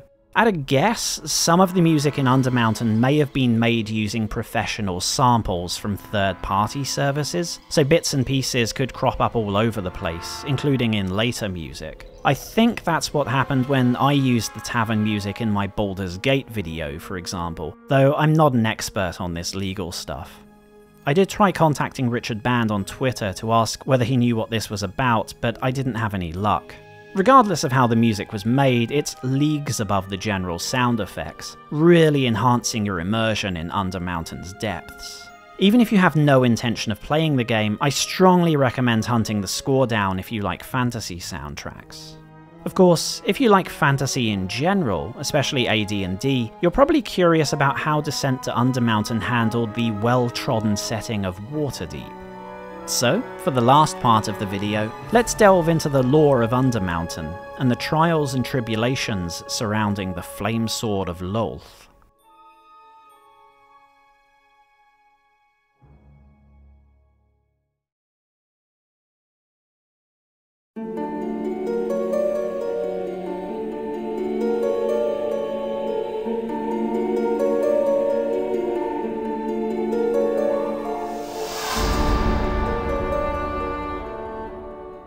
Waterdeep, also known as the City of Splendors, needs no introduction to a civilized inhabitant of Faerun. Waterdeep is a jewel of the savage north, a cradle of commerce and culture in a harsh land. Within the safety of the troll walls bustles a cosmopolitan marvel, where a visitor is as likely to meet a merchant from sandy Calimsham as they are an envoy from the tribes beyond Icewind Dale. Even specimens from Faerun's most exotic and antagonistic peoples may be spotted in Waterdeep. Dusky-skinned drow elves, scale-bound lizard men, and other uncommon races will hazard the journey for the sake of trade, be their business in coin or secrets. The city is ruled by the secretive Lord's Court, a benevolent council of Waterdavian citizens whose public face is the mighty Peregron Paladinson, commander of the Watch and warden of the Elite Guard. The city has no shortage of powerful allies, not least the Archmage Kelban Blackstaff, but it also has its fair share of enemies. Within Waterdeep, these could be anything from agents of envious foreign powers to vengeful shadow thieves, but these concerns would seem trivial if the city's inhabitants knew of the dangers lurking beneath. It's common knowledge that Waterdeep acquired its name from its geography, as the city's foundations were based in a natural harbour that formed in the shelter of a great peak. That peak is today known as Mount Waterdeep, but unbeknown to most, millennia ago it went by another name. In the underhalls of Mount Mellabode, the dwarves carved out two great mithril mines known as the Sea Deeps. Mount Mellabode became a great source of wealth and prestige for the Melakin clan, and with it, the envious attentions of deeper and darker races. From the depths of the world swarmed drow raiding parties and Dwergar slavers, whose relentless attacks drove the Melakin clan to extinction. The surviving dwarves fled the mountain, and the invaders fell to squabbling over their prize. Over the ages, the natural wealth of the mountain dwindled away, and the underhalls of Mellabode became a distant memory. The Dwergar began to abandon the exhausted mithril mines, setting out in search of richer prizes to plunder, but the drow remained, a decision they would come to bitterly regret. The drow of the mountain would be greatly reduced when the north was engulfed in the so-called War of the Three Crowns, and thereafter these dark elves would persist as a severely weakened people. Then, 1,000 years before the current day, a strange tower was erected upon the mountain. This was the abode of one Halaster Blackcloak, a mighty and mysterious wizard of unknown origins. About the tower, a great ringed fortress was raised up, and Halaster set to work summoning extra-dimensional servitors from across the planes of existence. The Black Cloak became increasingly absorbed in his magical endeavours, relegating his 7 apprentices to the outer ring of the fortress, and setting his minions to work expanding the fortress cellars.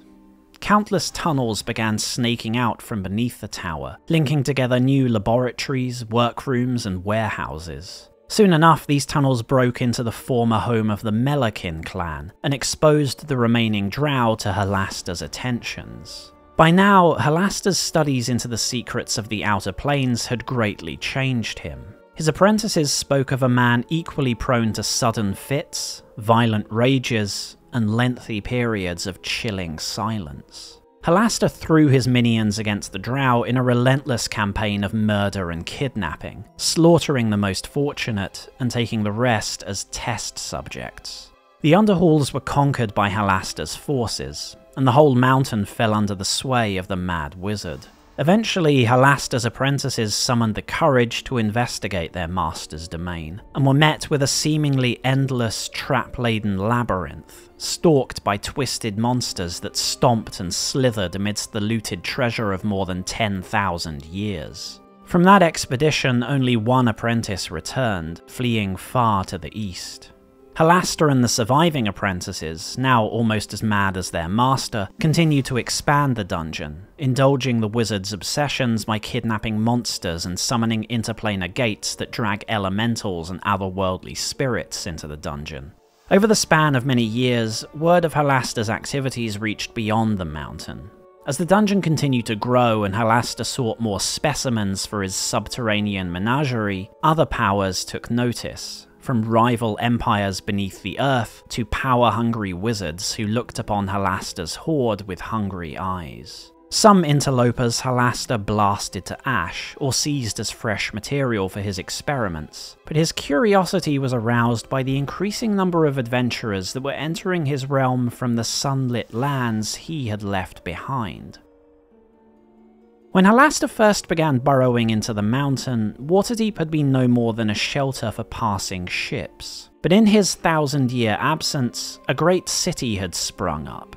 The growing city lapped against the slopes of the old mountain, and swallowed the ruins of Halaster's long-abandoned tower. As Waterdeep expanded, its cellars and sewers and secret places broke into the upper levels of Halaster's lair, and encountered the terrors and treasures within. The darkness beneath Waterdeep became legendary, an irresistible target for treasure hunters seeking fortune and sellswords seeking fame, who streamed towards any potential entrance to the dungeon.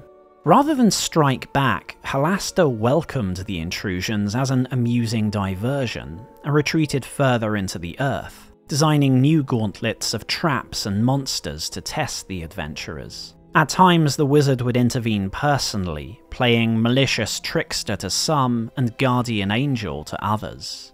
Thus, the legend of Undermountain was born, the so-called deepest dungeon of them all, a lure to heroes from all across Faerun. Sensible Waterdavians wanted no part of this, of course. Ordinary folk shunned Undermountain, and the city authorities issued edicts against expansion into anywhere that might serve as a gateway to the Underhalls. Naturally, this made Undermountain a seemingly perfect base of operations for thieves and outlaws, or indeed anyone wishing to avoid the attention of the city watch. Thus, over the years, Undermountain attracted interlopers of all stripes. Adventurers came to fortify staging points for further expeditions. Pilgrims and paladins established shrines and militant orders, and ne'er-do-wells carved out hidden way stations to transport slaves and stolen goods. These various communities rose and fell and rose again. Some were swept away forever, others remain occupied by brave or maleficent souls. But in Undermountain, who can know what tomorrow brings? Today, at least, Undermountain is the greatest attraction in all the realms for adventurers. A mecca to those who seek risk and reward in equal measure. But at the time of our story, that risk seems to be a little higher than usual. The hero of our tale is summoned to the Tower of Kelban Blackstaff, who is disturbed by the increasing brazenness of Undermountain's resident kobolds. Pests of their like are an ever-present menace, but for a tribe to strike so openly is out of the ordinary and merits investigation. The Yawning Portal Tavern is the first stop for adventurers on their way to Undermountain, as within its walls lies one of the few known entrances to the dungeon, a dried-up well leading directly to the upper levels. The tavern was founded by Durnan the Wanderer, one of the first mortals to brave Halasta's underhalls and return to tell the tale. When our hero first visits Durnan's establishment, there are several other regulars present. Mert the Moneylender, a former head of the Thieves Guild, offers advice to some and his expertise to those with sticky fingers. Nalbus the Halfling is always on the lookout for a good deal, and Alina Paladinstar, daughter of Peregron, sulks into her cups, eager to make her name in the Undermountain but forbidden by order of the Lords of Waterdeep. Also in attendance are those on business of their own. Zariel, a priestess of Tymora, sells her aid to those intending to head into the depths. Tolam the Sellsword bets on the fate of adventurers, and shares word of far-off Baldur's Gate, where he believes trouble is brewing.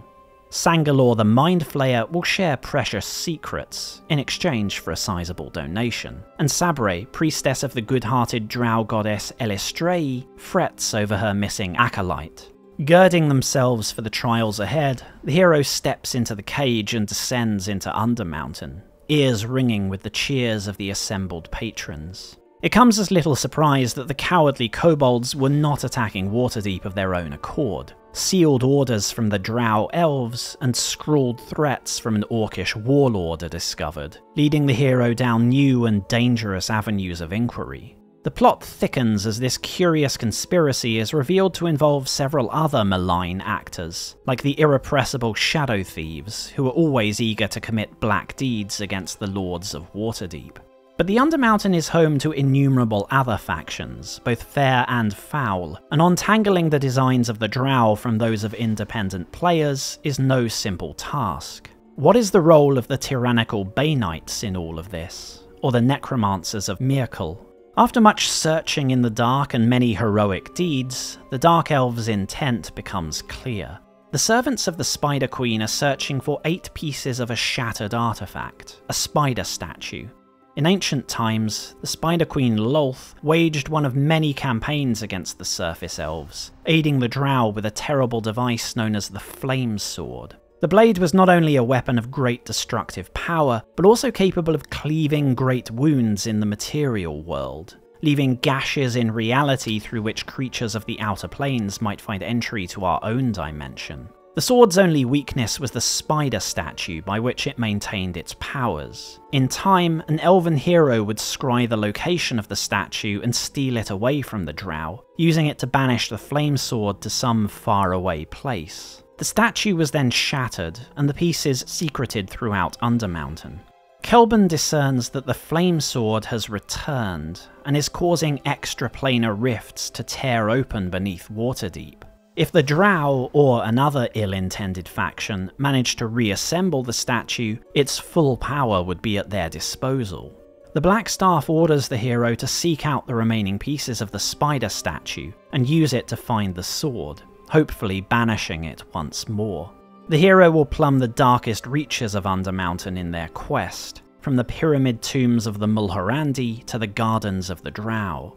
But the Queen of the Demon Web Pits is as cunning as she is patient, and Kelban's champion no doubt has a very special place in her schemes.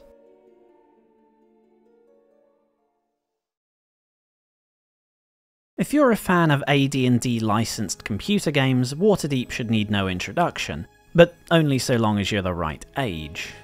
It's interesting that Descent to Undermountain came out right at the tail end of the period when Waterdeep and the Forgotten Realms were practically inseparable. The City of Splendors was one of the earliest locations to be dreamt up by Forgotten Realms creator Ed Greenwood, and through the labours of both Greenwood and other authors and designers, it quickly became the most well-travelled and extensively documented settlement in the whole setting. Waterdeep was a frequent centrepiece of both tabletop adventures and numerous Forgotten Realms novelizations, whether the city itself or the ruins of Undermountain. Naturally, the city, or some part of it, would eventually be featured in SSI's AD&D catalogue, When Eye of the Beholder was released in 1991, it sold over 100,000 copies, a great success by the standards of CRPGs at the time, and this no doubt immortalized Waterdeep in the minds of a new generation of fans. But over the years, Waterdeep's popularity fluctuated according to the success of novels and sourcebooks that focused on other parts of Faerun. In the lore, it remained an important location, but new fans would be drawn into the setting by tales of places like Icewind Dale and the Underdark. But in the realm of CRPGs, what really dimmed Waterdeep's stardom was of course the mega success of Baldur's Gate. For those like me who were introduced to the Forgotten Realms via CRPGs, Waterdeep was nothing more than a far-off place of note, like Calamsham or Cormyr.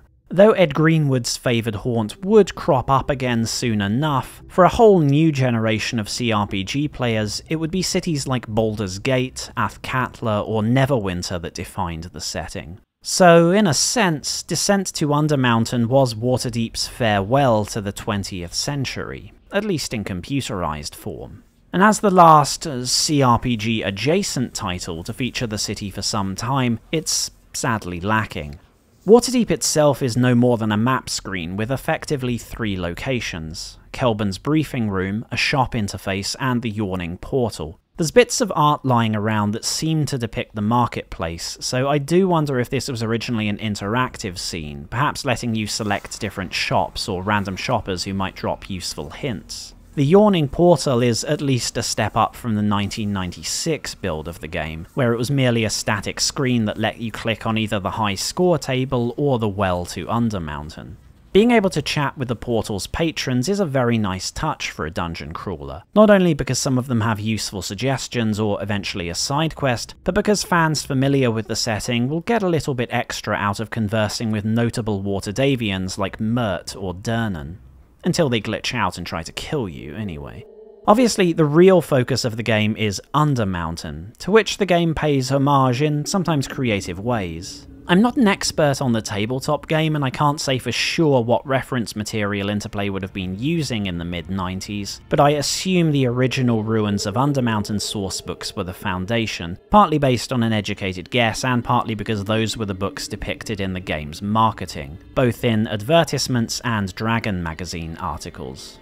Going by those, the DTU team definitely weren't slavishly faithful to the tabletop's depiction of the layout, function, and inhabitants of Undermountain's various levels. A great many locations from the sourcebooks do not appear in the game at all, whilst Interplay's designers appear to have included entire sub-levels and dungeons entirely of their own making. Most of the important factions and NPCs mentioned in the books are absent, replaced with original characters and content. But when considering this, foremost in our minds should be the fact that Undermountain was originally created as a sort of one-size-fits-all mega-dungeon template. Dungeon masters were specifically told that they should feel free to use Undermountain as a private playground for their campaigns. The sourcebooks state that large tracts of Undermountain were left to the DM's own imagination, that they were welcome to take what parts of Undermountain they liked and hang the rest. In fact, it was suggested that experienced and ambitious dungeon masters might wish to adapt Undermountain to their own cities and settings, rewriting its connections with Waterdeep to fit other scenarios. Many years later, BioWare would release a premium module for Neverwinter Nights called Infinite Dungeons, which used randomized procedural generation or something of the like to represent Undermountain. Infinite Dungeons was thus a fitting name, in spirit at least. Descent to Undermountain, in this context, is a very faithful take on its subject matter. Those familiar with Undermountain will still recognise a few elements from the books, such as the grouchy Baneguard's tomb, and though many of the NPCs and subplots were dreamt up by Interplay, several of them definitely seem like a respectful nod to the stories described in the source material. As is so often the case with the limitations of computers, these can't match the inventiveness or variety of the scenarios as they played out in the pen and paper game, but then few CRPGs can say otherwise, so DTU can't be scolded too severely for this. The story as a whole is not especially interesting, but nor does it really need to be. Pretty much the entire plot was spoiled by the marketing, hell, even the game's original subtitle gave it away. Reconstruct the spider statue and find the flame sword of Lolth. That's about it, aside from a few bumps in the road. I suppose you don't really need anything much more complicated for a simple dungeon crawling adventure, though both the storytelling and limited production values can exacerbate this weakness. For example, Kelban puts a lot of emphasis on how the Flame Sword is randomly opening rifts to other planes throughout Undermountain, opening Waterdeep up to assault from demons or elementals. But the player doesn't see much visual evidence of this. There's no FMV of elementals bursting out beneath the streets or anything, and the threat is somewhat undermined by the fact that Undermountain being full of random extra-dimensional rifts is already part of the background lore, so the Flame Sword doing the same thing seems a bit redundant.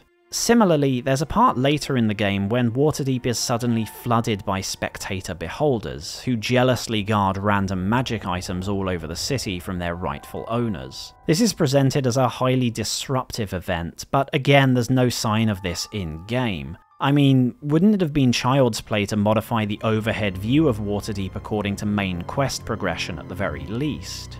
Really, what I'm most curious about is how much, if at all, Undermountain's story changed during development. If you go back and browse gaming magazines from 96 or early 97, you'll find Undermountain pop up in plenty of product catalogues. What's odd is that in all of those I checked, Undermountain's story is teased thus. With a visit from a stranger from the future, many characters are now developing in the cracks and under the rocks of ancient caves. This bears absolutely no resemblance to the events of the game, which makes me question whether Undermountain's story originally had something to do with a visitor from the future, or whether someone at Interplay Marketing just copied the wrong product description or something. But in an early feature in Dragon magazine, written by the game's creative director, significant emphasis is put on the Flame Sword's ability to rend reality, with a very pointed reference to creating a gateway to the Planescapes. Did Undermountain's story originally combine elements from both of Interplay's licensed properties? Not only the Forgotten Realms, but also the Planescape setting? Maybe not. It's quite a stretch when we're working from very limited evidence that could just as easily have been a marketing slip-up. The 1996 build of the game, at least on the surface, doesn't really give us much to go on either way. It references several characters and plot lines that don't appear in the final product, but these may well have been written solely for the purposes of the demo. In this version of the game, it's goblins, not kobolds, who have been raiding the city, for example, with the voice acting reflecting that. But Interplay probably just didn't have kobolds in the game at the time this was written. Perhaps a more thorough rummage through the internal data files would turn something up, but that's better left to someone with more technical know-how than me. One thing the game deserves some credit for, something even a few magazines of the day remarked on, is its attempts to push a little more NPC interaction and character role-playing than the typical dungeon crawler. It's hard to make sweeping statements about dungeon crawlers in this particular area. Some were very much straightforward hack-and-slash titles with minimal text and voice acting. Others had one or two NPCs to chat with. Some actually leaned quite heavily towards the story-driven approach, and in the rarest cases, a handful adopted the branching dialogue trees of certain CRPGs and adventure games. Despite its origins, Descent to Undermountain leans somewhat towards the latter style of dungeon crawlers. To be clear, it's still not a CRPG, but the number of NPCs you can interact with, and the options they open up, do help it stand out a bit. I talked about the NPCs and side quests a bit in the gameplay section, but there's more to them than simple fetch quests. Each map usually contains an average of at least one or two non-hostile NPCs you can talk to. In some cases they're a good source of information on what lies ahead, and with the right dialogue choices could reveal the location of secret rooms and treasure stashes. Some NPCs are also linked to one another. For example, they might ask you to relay messages between them, or you might be recruited to assassinate a rival, who might themselves persuade you that the original NPC was the villain, or merely counter with a better offer. This not only helps make the world feel a bit more alive, it also encourages you to think a little bit about your dialogue responses, as it was entirely possible to choose the wrong option and miss out on a bonus, or turn the NPC hostile, potentially having other repercussions later on. As one magazine pointed out, this helped distinguish Undermountain's NPCs from the lifeless exposition dumps or quest dispensers of certain other games. And of course, a great thing about having alternative options was that it allowed some scope for role-playing your character, another element Undermountain did try to encourage in some small ways. There are cases in DTU where NPCs will react to your base character stats, not just responding positively to high charisma, but changing their responses according to race or gender. A goblin chieftain will generously offer to adopt female characters into his harem, for example, whilst several NPCs will interact with drow differently to how they do humans or elves. Even if a lot of this is just flavour or results in minor in-game changes, it's more than laudable for the DTU team to have gone to such lengths in a simple dungeon crawler that was being made in such difficult conditions. More commonly, role-playing in dungeon crawlers is limited to combat roles and the limits of our imagination. But in Undermountain I feel like there was an incentive to try and act as I thought the character would. An open-minded but somewhat cynical sellsword, or a noble dwarf with a strong animosity towards the racial enemies of the Underfolk. But as some of you may recall from earlier, there is a notable limitation on role-playing in Descent to Undermountain. Although the game faithfully recreates the AD&D rules as best it can, the alignment menu omits the option to play as evil-aligned characters. I don't remember whether Interplay commented on the specific reason for this at the time, but my automatic assumption is that it was a holdover from TSR's Code of Ethics, the license holder's infamously restrictive guidelines for AD&D products. Presumably, either Interplay's TSR division or TSR themselves directed the DTU team to avoid combining a dark and violent dungeon crawler with the option to play evil-aligned characters. But I wonder if the DTU team tried to pull a lemons to lemonade move in working around this via the assassination side quests. Regarding those quests in which the player can choose which of two opposing NPCs they kill, it might not be a coincidence that in most of these none of the parties involved are perfect angels. In one case it's between two different Shadow Thief guild masters, in another a gargoyle versus a priest of the elemental lord Grumbar, and in several cases the quest givers are monsters or undead. One side quest, that I believe is meant for thieves, involves the servants of two equally unpleasant deities, one a tyrant, the other insane. Maybe the DTU team were going for a lesser of two evils approach, so that players still had the freedom to have their characters act in a less than virtuous manner. After all, it can't be a sin to double-cross the devil. Alright, it's no Fallout, but in the context of the game's development and the AD&D restrictions, you've got to give them credit. It's also another case in which I wonder how the promised multiplayer mode would have been enhanced.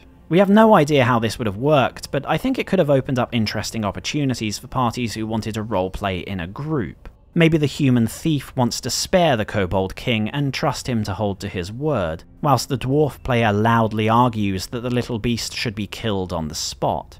Tragically, as with so many positive points to Descent to Undermountain, the NPC interaction is greatly undermined by technical issues and audio-visual limitations. We've already seen how easy it is for quests to break or NPCs randomly turn hostile, but even when they're working as intended, there's a lot about them that brings the experience down. First, like I mentioned earlier, aside from Kelban, none of the NPCs have any voice acting whatsoever. Whilst fully voiced dialogue was not the standard in 97, most dungeon crawlers and CRPGs did at least have some lines delivered by professionals. Even older dungeon crawlers like Anvil of Dawn or Ravenloft put a fair amount of effort into this to enhance the storytelling.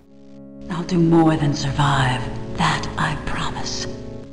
The second problem is that the dialogue trees seem to suffer from some technical limitation that causes them to restart and reset after each back and forth, meaning after choosing an option and getting a reply, you go right back to the beginning of whatever their current default opening lines are. This can be a bit irritating with some NPCs, especially in the prison levels. The third issue is that the majority of NPCs cannot seem to be relocated or moved from their original position short of turning hostile. So if you find one of many imprisoned or kidnapped NPCs, they will never ever leave that spot unless they glitch out or die. You might get the experience and a message acknowledging that the NPC has been freed, but they'll just stand there forever. In some cases they rather weakly acknowledge this by saying they'll leave later on, or wait for a non-existent friend to pick them up or whatever, but this isn't at all consistent. Aside from looking rather silly, it diminishes the sense of having actually resolved in a thing, as if the quest remains unfinished.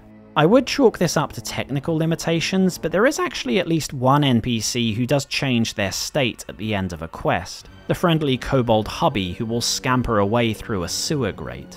I'm not sure what to make of this. Maybe NPCs can be made to relocate or be scripted to depart in view of the player, but it's extremely time-consuming to make this work properly, and thus was only used for 1 or 2 NPCs before more pressing problems had to be addressed by the designers. There are even scenes in which the game seems to be somewhat self-aware in this regard. Should you obtain the Orb of Insight, you can ask it whether there will be any consequences for aiding an NPC, and then murdering them afterwards. The game doesn't seem to track whether you actually performed this act, so I suspect it's some sort of throwaway self-conscious joke on the DTU team's part. There are some great ideas for NPC interaction and role-playing here, but there are so many glitches, unfinished content, and general awkwardness that it's tough to appreciate it. So, all in all, we have a game with a solid if unimaginative narrative, a laudable attempt to pay homage to the source material, and surprisingly robust NPC interaction and role-playing options for a mere hack and slash. But all of this good work is soiled by budget limitations, bugs, and a bad engine. And in the end, that's the real story of Descent to Undermountain.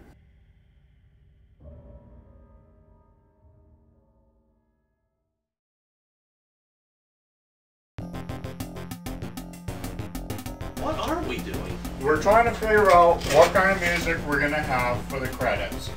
The budget is about $8. We can't hire much of a band. Well, I don't know. There's a couple people here. I think someone mentioned Jingle Bells once. I know some pretty gross songs we can sing.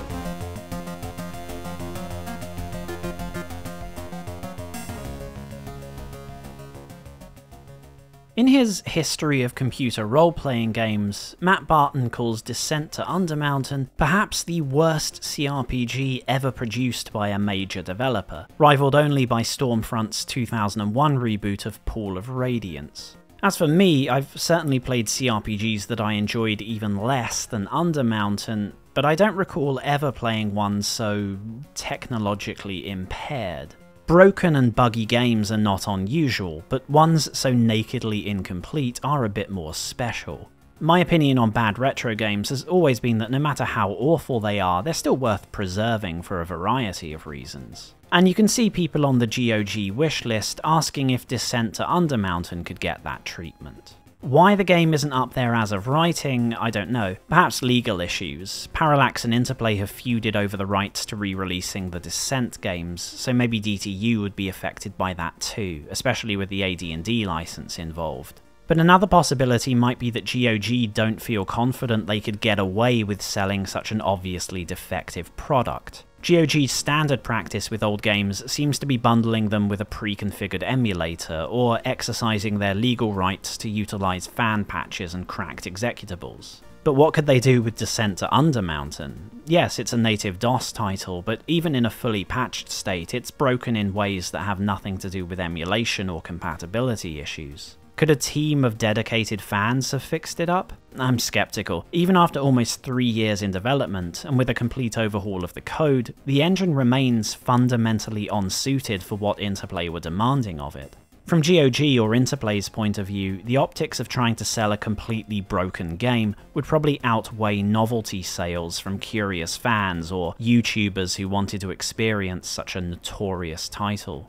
It's a sad state of affairs, as without these issues, by the standards of the time, DTU was absolutely not that bad at all. Not to the point I think it would have been a runaway hit or anything. Probably the only window of opportunity in which that possibility existed was its original late 1995 release date, just before the explosion of 3D accelerated titles and changes in the CRPG market. Had it actually retained a working multiplayer mode and free servers, that would have helped it stand out too. I can't imagine it winning any RPG of the Year awards, but it still could have made for a passable 6 out of 10 for dungeon crawling fans. And for fans of the tabletop and Forgotten Realms novelizations, it was also a chance to explore what was perhaps the most iconic dungeon in the entire setting, perhaps in all of AD&D, one that could be explored and interacted with in full 6 Degree of Freedom 3D. What a buzz it must have been for some to experience Undermountain not in the theatre of the mind, but being played out right in front of their eyes.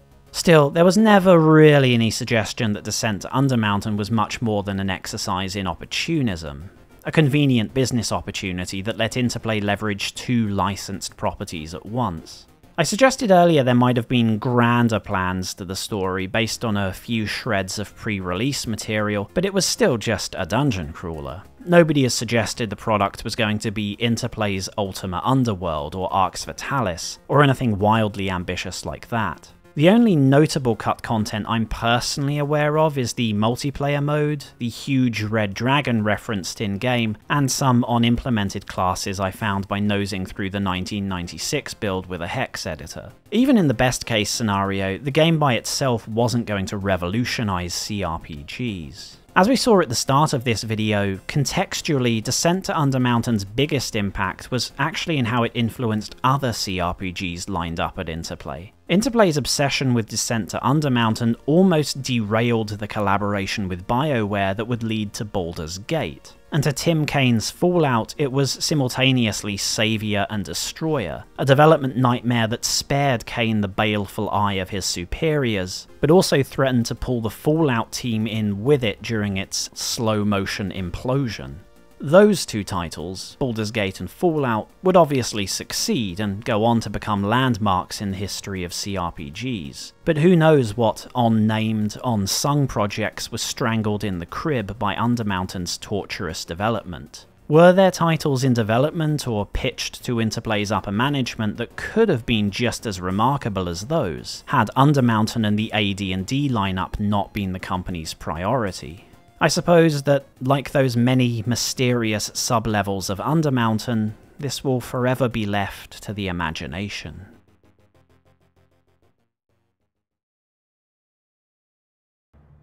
And once more, that wraps up today's video. Many thanks to my subscribers and everyone else watching. Hopefully I gave everyone a fair impression of this not so well known chapter in Interplay's sometimes storied and sometimes sordid history. Undermountain is one of those titles that developers and many players would probably prefer remain dead and buried, but then where's the fun in that? Fortunately for Forgotten Realms aficionados, Descent to Undermountain wasn't the only game to feature Waterdeep in its dungeons, and I get the feeling that one day in the far future this channel will be retracing its steps back down to the darkness beneath the City of Splendors. There are plenty of other not-so-famous dungeon crawlers, CRPGs and adventure games in store for next year's content, but as of now I am contractually bound to fulfill my oath to fans of Bungie software. So, our next video will be on the real-time tactical strategy Myth 2 Soulblighter, and its remarkable modding community. In the meantime, I hope you all take care of yourselves, and, as the stout folks say, may your axe always strike true. See you next time.